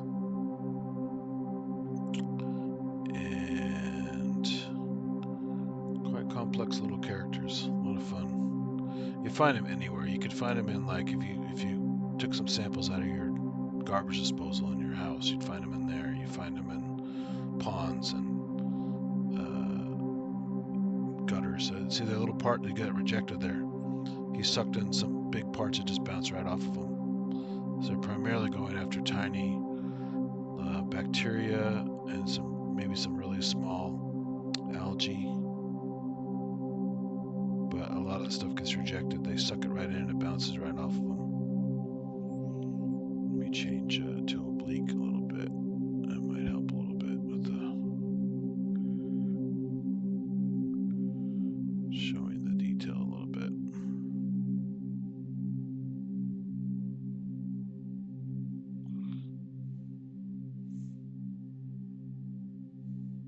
Look at all the stuff it's eating. Or stuff that it could be eating. Some of those things are too big for it. But yeah, this algae going nuts. Look at the single cell algae swimming around. This sample is teeming. There's a algae thread, colonial algae. And he just floated off like a ghost. See it? Woo, he just took off. Whoa, come back. They're fast sometimes. Found a place to land.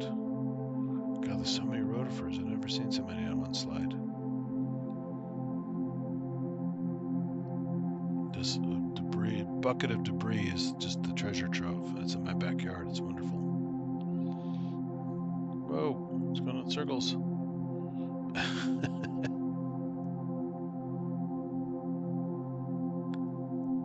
Such a trip.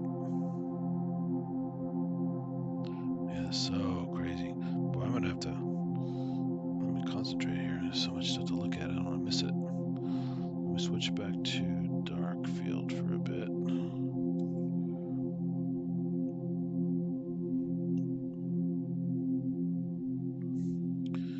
And I want to go look. There's another Stylochia. Those are cool. So when your buddies died earlier, that was sad.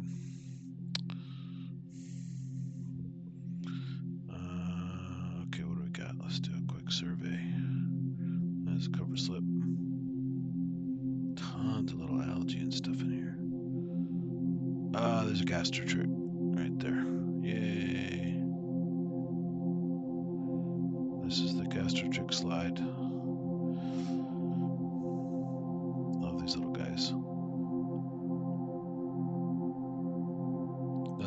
about 1,000 cells again. Those are guys, maybe more. They've got kind of a bowling ball shape, and these similar to little spiky feet, kind of like the rotifer, where they actually have little organs in there that allow them to glue and de-glue on at will. They can stick on stuff. Look like little ghosts, almost like a peanut shape. But so much fun. And only started seeing them recently. I hadn't seen them for years, and now I'm finding them in my water samples at home. But really fun. Yeah, try to zoom in on it a bit.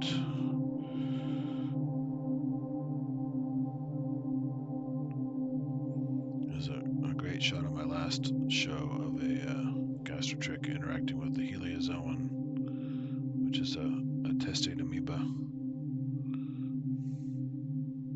Oh boy, I lost it now. Where'd you go? Oh, there you go. Yeah, gastrotrick. Alright, I gotta fix the lighting on this. It looks bad.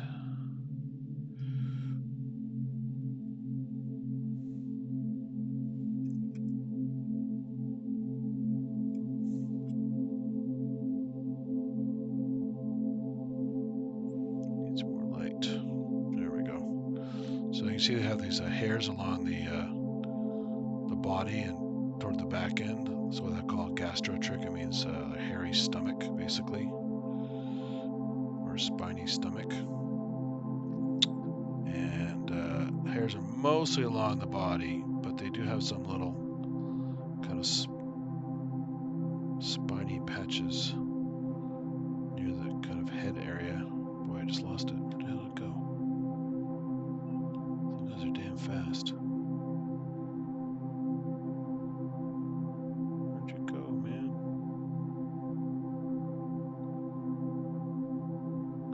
Yeah, I'll find another one.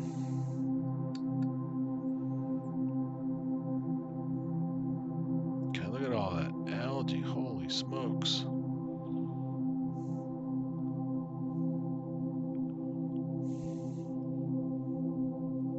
Just teeming with life.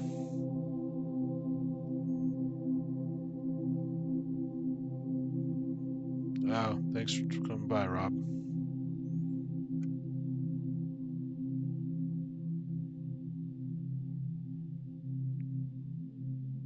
Oh, is that the guy up here?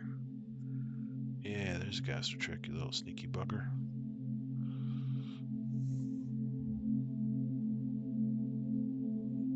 He's got this really cool shape, a little fork tail, the little two-forked tail, and spiny body, and it's kind of like a bowling pin. Going out looking for bacteria and other goodies.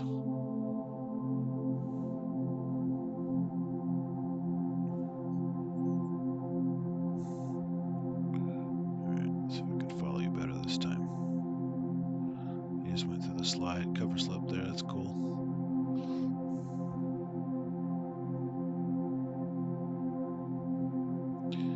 If I go too much closer, I won't be able to follow him. I can do a digital zoom to cheat a little bit here.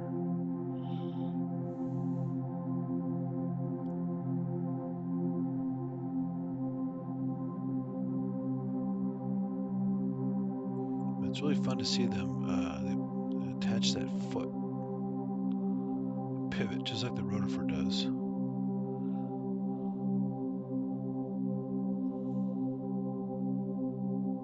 went through the cell. Cover slip again.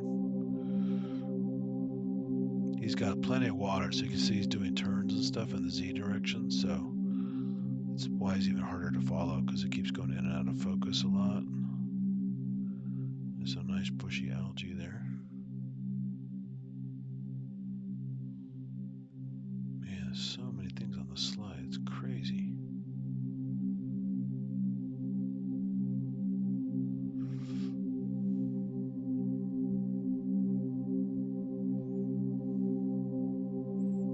He's got a plant there. I can take a quick zoom, get a better shot while he's taking a break. There we go. Move that out of the way.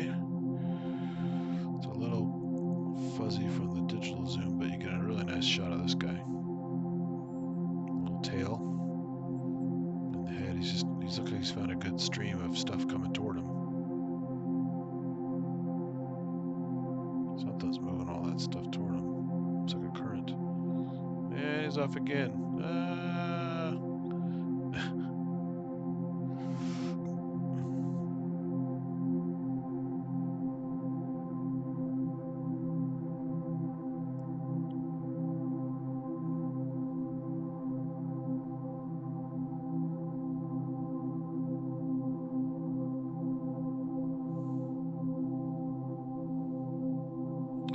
It's on the move. Yum, yum, yum.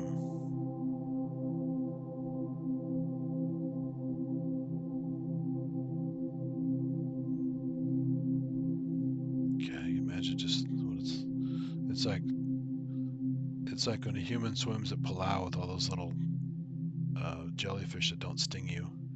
This guy's swimming through an area like a micro Palau, just constantly bumping into all kinds of little things. It's a trip. It is a trip. Alright, so that's gastrotrick.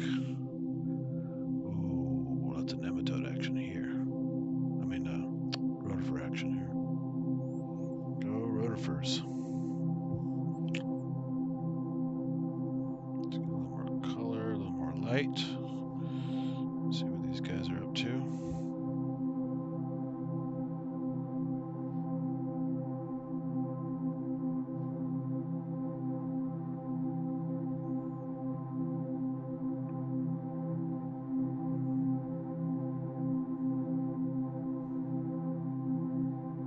Another gastrotrick. They're actually a lot smaller than the rotifers. That's amazing. Oh, nice. There's a paranema. I love these guys with the little proboscis-like flagellum on the front. Oh, these guys are so cool. Let me get a closer view of it. Without making it too digital. Paranema. Look at that guy. If I can see, it depends on the lighting. You can sometimes see the. I need to go to normal lighting. Sometimes it's better.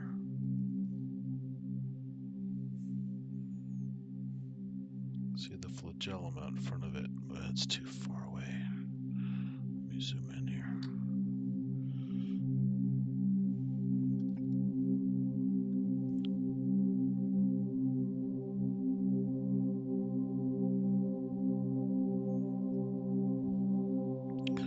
Let me find it again. Where'd it go? Okay, it's gotta be here somewhere. Come on, buddy. Got some algae.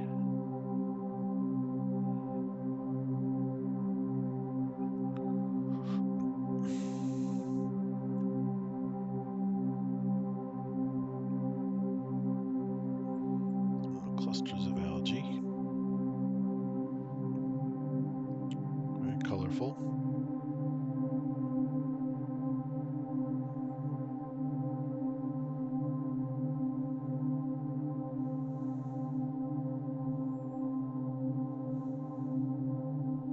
Ooh, nice rotifer close up. Look at that. Just a big blob. It's kind of fun to see them like this, but you really can't make out too many details. They're moving so much, and it's just a smoosh.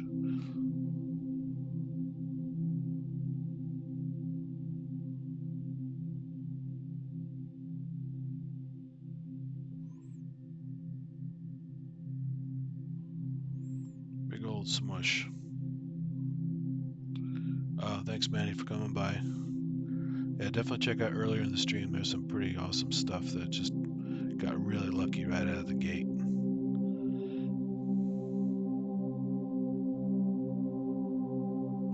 Is that an amoeba down there? I think I found another amoeba. It's not doing much, but it looks just like an amoeba.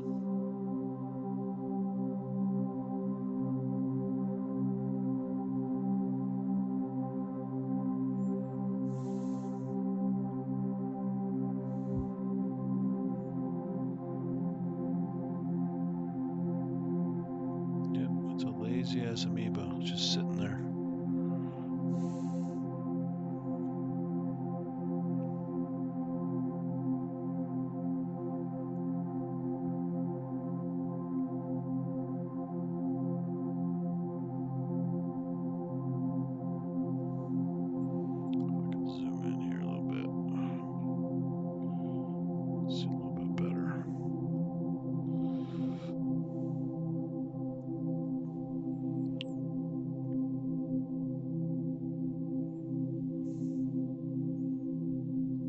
It's definitely an amoeba, it's just not very active, it's just kind of laying there.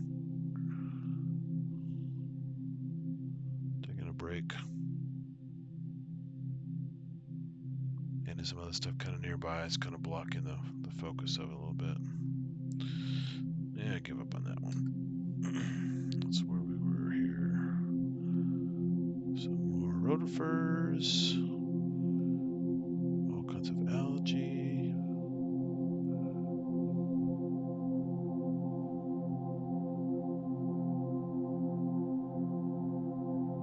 All kinds of algae clustered here. Just everywhere you look, it's amazing. Zoom out a little bit here.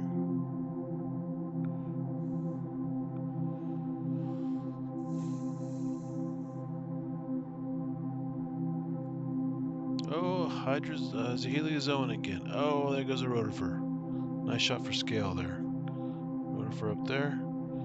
Heliozone again. That's cool. I was hoping to find another one of these guys. So this is the amoeba that lives inside of a shell, like a silica shell with heliozone because it looks like a sun pattern, Helios. And so the little spikes coming off the shell there give it protection. And then if you watch, you'll see little blobs stick out. Those are the pseudopods of the amoeboid poking out, kind of testing the waters and kind of see what's doing. There's a lot of water on the slide, so it keeps sloshing about. There's that little bulge right there at 2 o'clock. You watch it retract.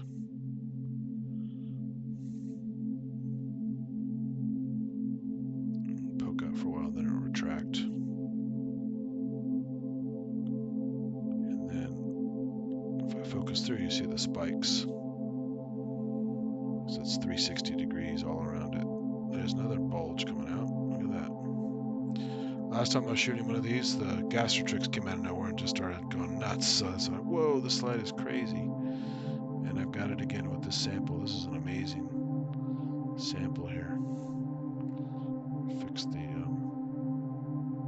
lighting a bit so you can see the pseudopods better here. Sorry, I put so much water on the slide every time I move, the whole damn thing shakes. But it's really cool to see a heliozoan. Focus through, you can see the spikes going all different directions. So it has protection. And then these pseudopods just poke out periodically. Either for testing or it might be feeding. If it's eating small bacteria, I won't even see it. So, just like the rotifers are feeding on stuff I'm not seeing very often, these guys are feeding on similar stuff. So, it's probably eating, but you really can't catch it at this magnification. But you see all kinds of stuff around it. That's such a busy slide. That thing's going to retract a little bit.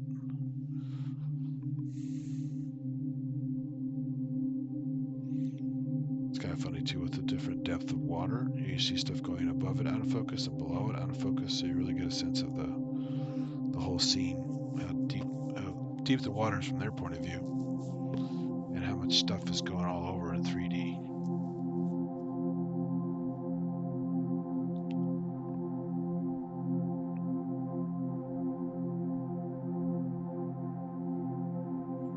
It's really putting those pseudopods out there.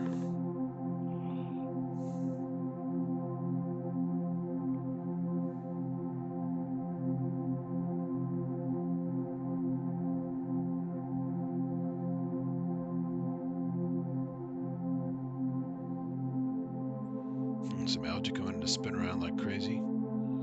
Those might be chlorella, little tiny single-celled algae swimming around like that. I think it might be chlorella. I have to look it up. So many small green algae like that.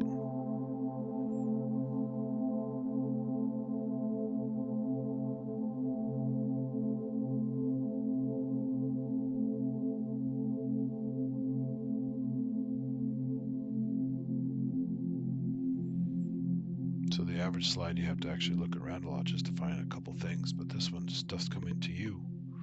You just hang out here watching one guy and all kinds of stuff will just show up. That's how I found that gastrotryx last time. And I was shocked because I haven't seen a gastrotryx in about a year. Some water sample I got at the zoo. Ooh, nice. I guess rotifers get, hey, rotifer, slow down, dude. Oh, no, that was a paranema. I gotta see the paranema again. I love these guys. Look at that. Flagellum. Ah, that's so cool. I'll come back to the heliozone. I want to catch this guy a little bit because these are so interesting.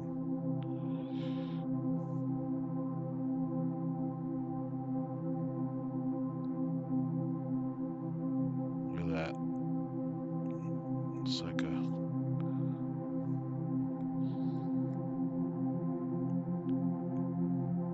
He's reflecting on the surface there. That's kind of fun.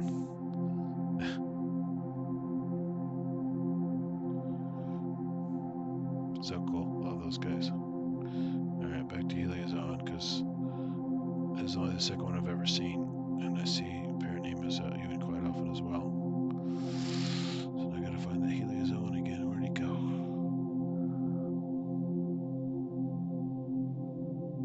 Ooh. There's another guy. It's not a heliozone, but it's something interesting. It's not colorful like the algae was before. Like a little tiny Death Star.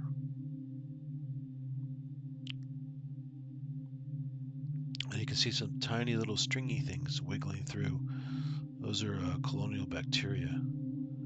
Long threads of colonial bacteria swimming through. Pretty big, actually. I don't know what this guy's up to here. Alright, gotta find my heliozoan. Is that an amoeba? No, it's just debris. Where'd my heliozoan go?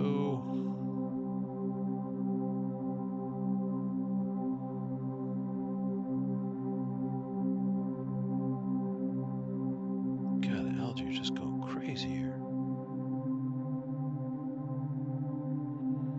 It's completely bonkers.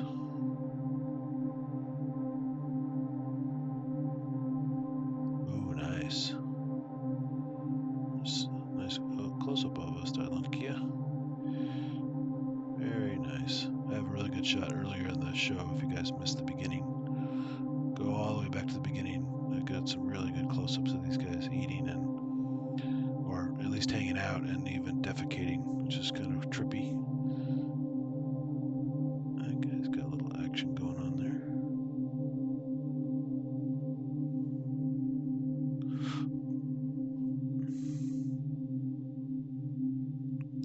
When I say defecating, they don't have an anus, but the contractile vacuoles, the food vacuoles, capture food inside, make a food vacuole, digest it like a little individual micro stomach, and then it has to get rid of the contents as waste products.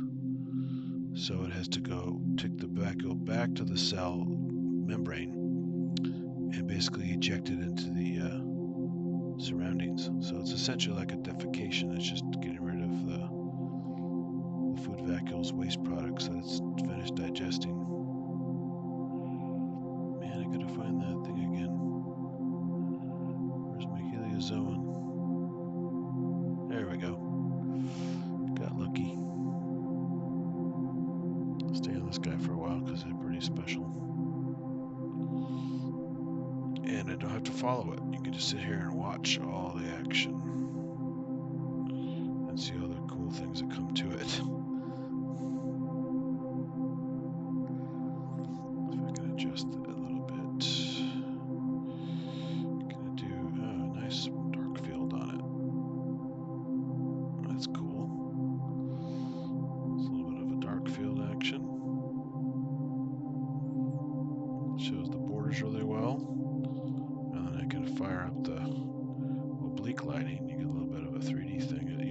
spikes because they're very fine details. But you do get a nice view of the overall shell. See, the spike's a little bit in dark field.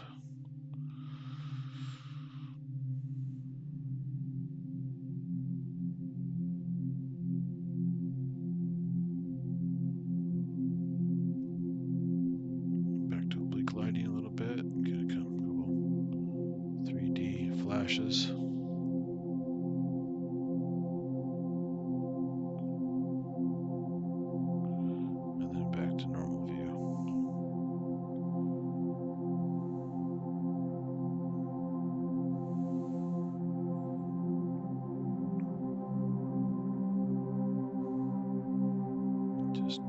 Chill out and watch the show here. See those little pseudopods poke out. Little spikes slightly out of focus there.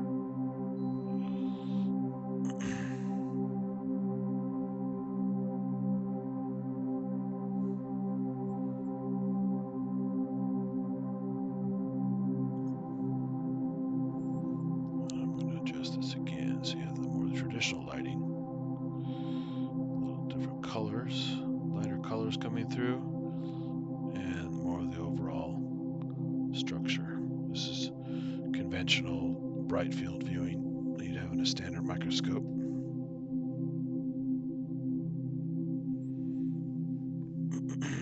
See the spikes. All the funny things out of focus at different layers.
I could watch this all night, but it's been a long weekend and a long day.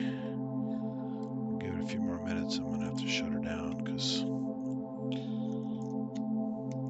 I'm starting to get pretty tired. I didn't have as much caffeine today, just to give myself a break. Caffeine is a lot of fun, but I've got to pay back eventually. So I did want to do one quick thing. Let's get a couple more minutes or so of this guy. You can watch the pseudopods poking out of the margins, retracting back into the little glass shell there.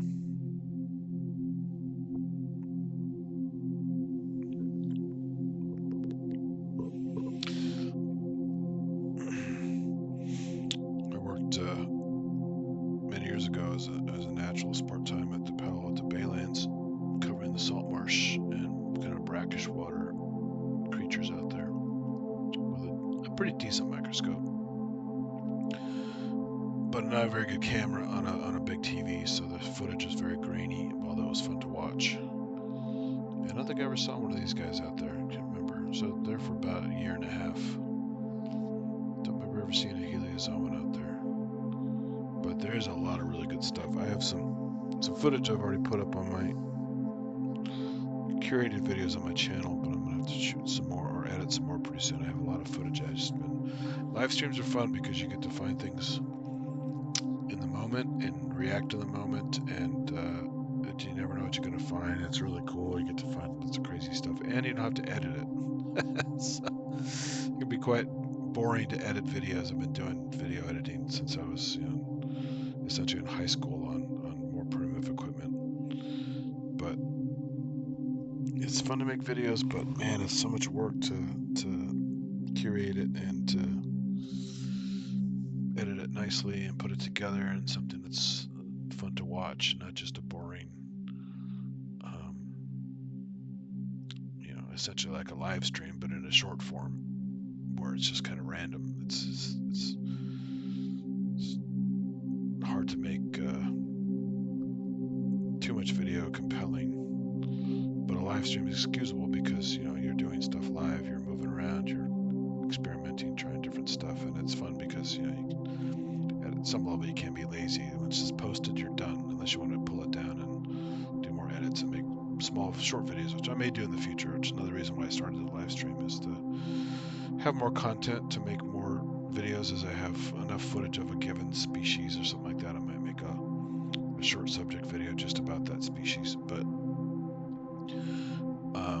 before I was doing these, I was shooting lots of just hours of footage, playing around with water samples, and then starting to make short form videos and stuff with my own music in the background. This is just the music here is just a ambient generator live thingy. That's kind of fun because it's makes some nice spacey music that I couldn't be bothered to make. Making this stuff for hours is incredibly boring for me anyway. The kind of music I make is a little more active than this, but it does have a nice background to the stream. It gives it something to mix with the video. But yeah, long story short, making the videos is fun, but it's just live stream became a much more fun way to interact with people, including my friends who show up here, and long form stuff for future use, and just having a good time, staying out of trouble, doing this instead of watching TV or some other stuff I could be doing, which is maybe less fun. But I definitely have a lot of footage to edit still. It's really good footage of rotifers and tardigrades and other stuff that I just need to get back to. And unfortunately, some of the footage I shot in the old days, mostly for identification purposes, but also to play back for friends that were interested in the content. I was doing videos with my iPhone on the screen, so you're getting the pixels and moire patterns and stuff, which is kind of annoying. But I was able to capture some pretty cool stuff that I haven't seen before out there either. So it was better than nothing. But this is so much more superior to what I was doing out there with the iPhone and shooting a TV screen. But yeah, good stuff. It's a lot of fun, lots of options. Plenty of places I try to collect water samples from here and there, whether it's on hikes up in the hills with some puddles and creeks and gutters and driveways, things like that, and also natural areas, some local parks and the bay itself, the salt marshes. Occasionally get some stuff at the ocean. Last time I did some stuff at the ocean wasn't that interesting. Just happened to grab an area of the water. Wasn't that interesting at the time, and I thought it would be because it was over by Moss Beach, but just the water samples weren't that good. But almost always get good stuff at the salt marshes, and now I have this bucket where these guys came from, which is stunning, and I didn't even have to do anything. It's just nature's coming to me. It's either falling out of trees, dropped by birds, or showing up and blowing in on the wind on little bits of debris or whatever, landing in this bucket and just teeming with life.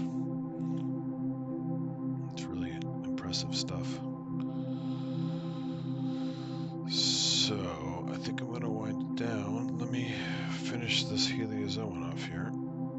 And let's do a quick little power shot for scale. That was what it looked like compared to the whole series of algae and stuff in the background and dark field here. It's quite pretty actually. Looks like a screensaver there. All the algae backlit, dark field, very colorful.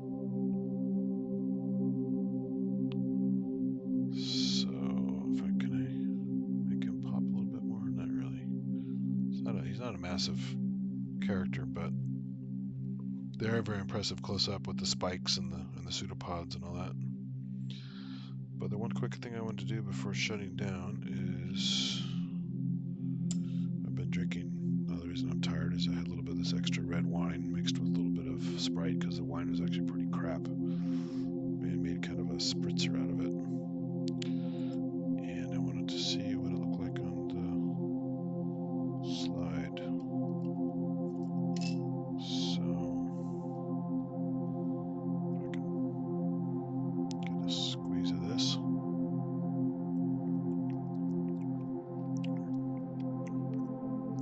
So we'll just see some like individual little particles and stuff. Like a lot of things that have color. The pigment, your eye perceives the pigment as a pretty regular phenomenon in the liquid or in the solid.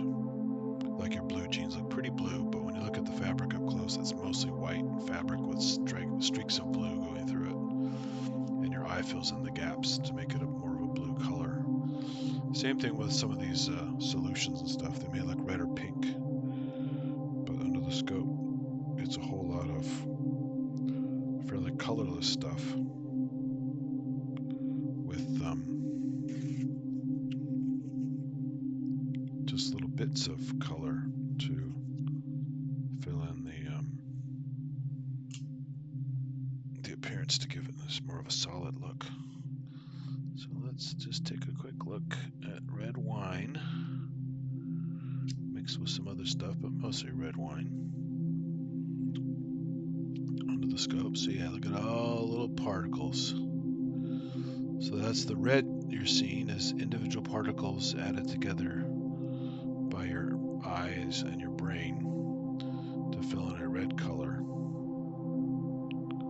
But you're actually seeing tons and tons of, not even all red, there's kind of pink and some darker color bits, all little bits from the grapes that have broken down through fermentation.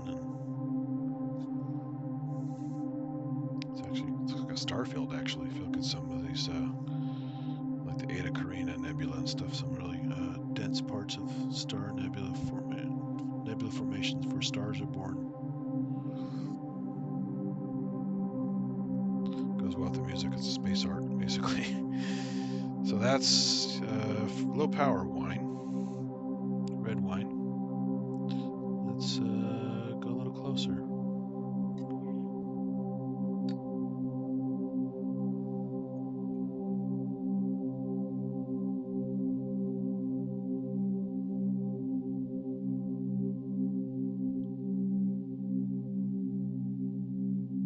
So dense. This is going to be layers upon layers upon layers of little bits.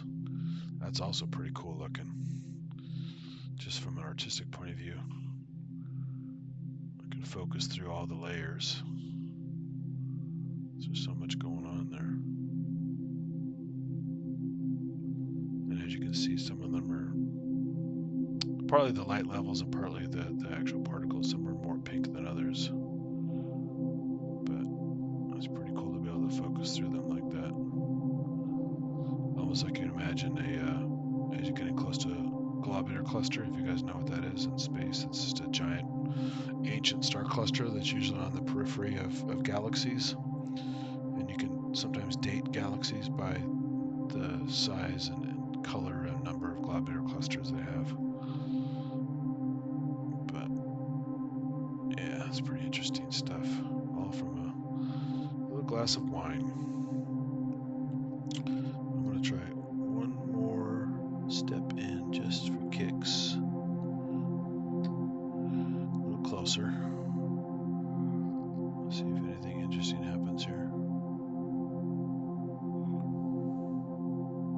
Sorry it's so wiggly. I basically have so much fluid on the slide.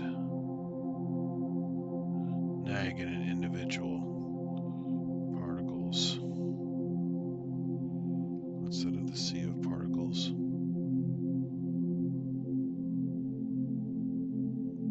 Yeah, they're just little fragments of, grape skin and other grape tissue just tumbling around inside the liquid. I have to stop moving here so it stops wiggling. And then if I change the view a little bit here, let's see if I can go dark field on this guy. I get some nice, this looks like proper biological material here. Almost like bacteria. But again, it's just particles of grape, fermented grapes for wine. And they're just floating by because I put a fair amount on the slide just so it would be an interesting thing to look at. But it's kind of cool. This is a little bit of oblique lighting, which gives you some color and some kind of 3D shape to the particles.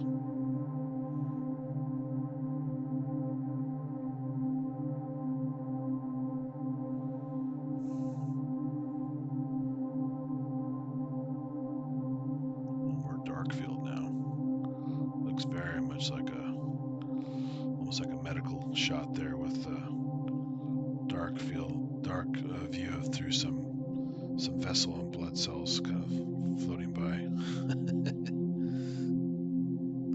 It's pretty fun, the stuff you can come up with these different microscope setups. It's basically what you call bioart, where you can take food and drinks and other kinds of stuff and just turn it into something artistic and not just something scientific and technical. In this case, it's kind of fun to have the particles dancing. If I didn't put so much on the slide, it wouldn't wiggle so much. It'd be kind of a little bit better. You can just watch the particles slowly move around in solution.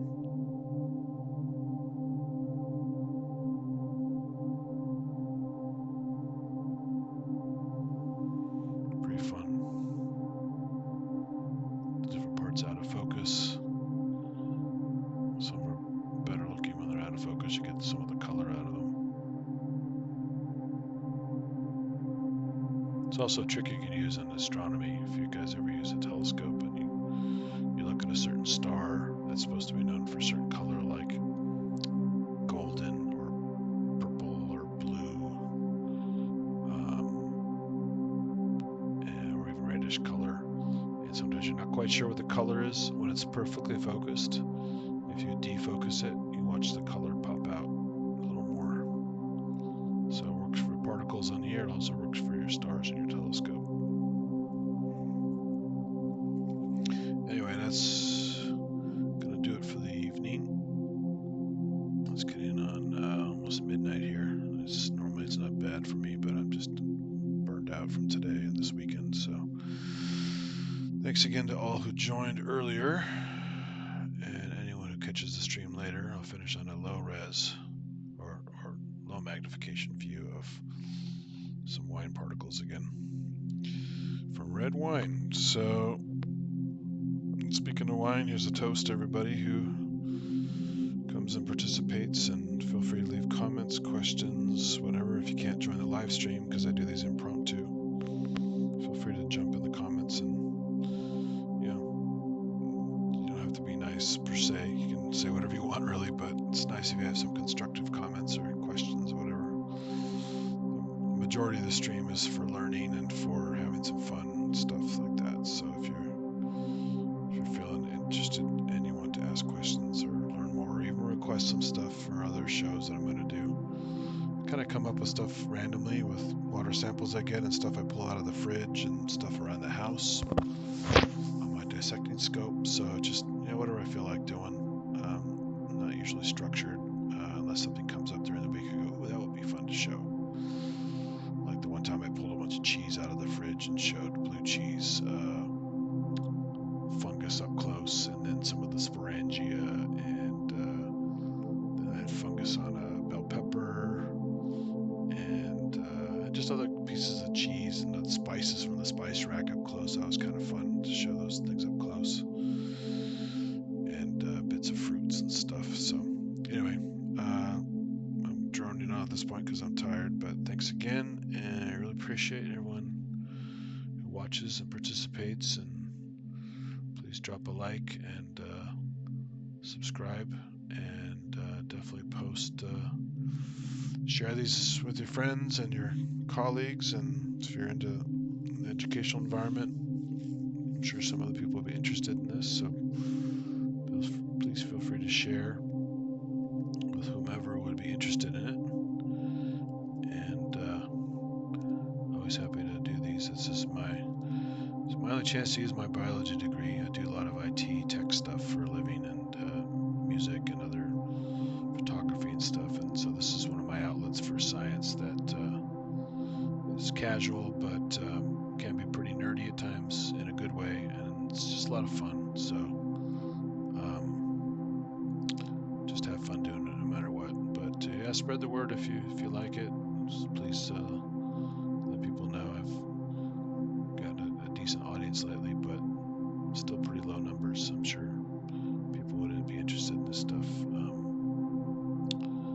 if they saw some of the weird stuff that shows up on the stream through serendipity and other reasons. But yeah, good times, and thanks again, and hope to see you all soon.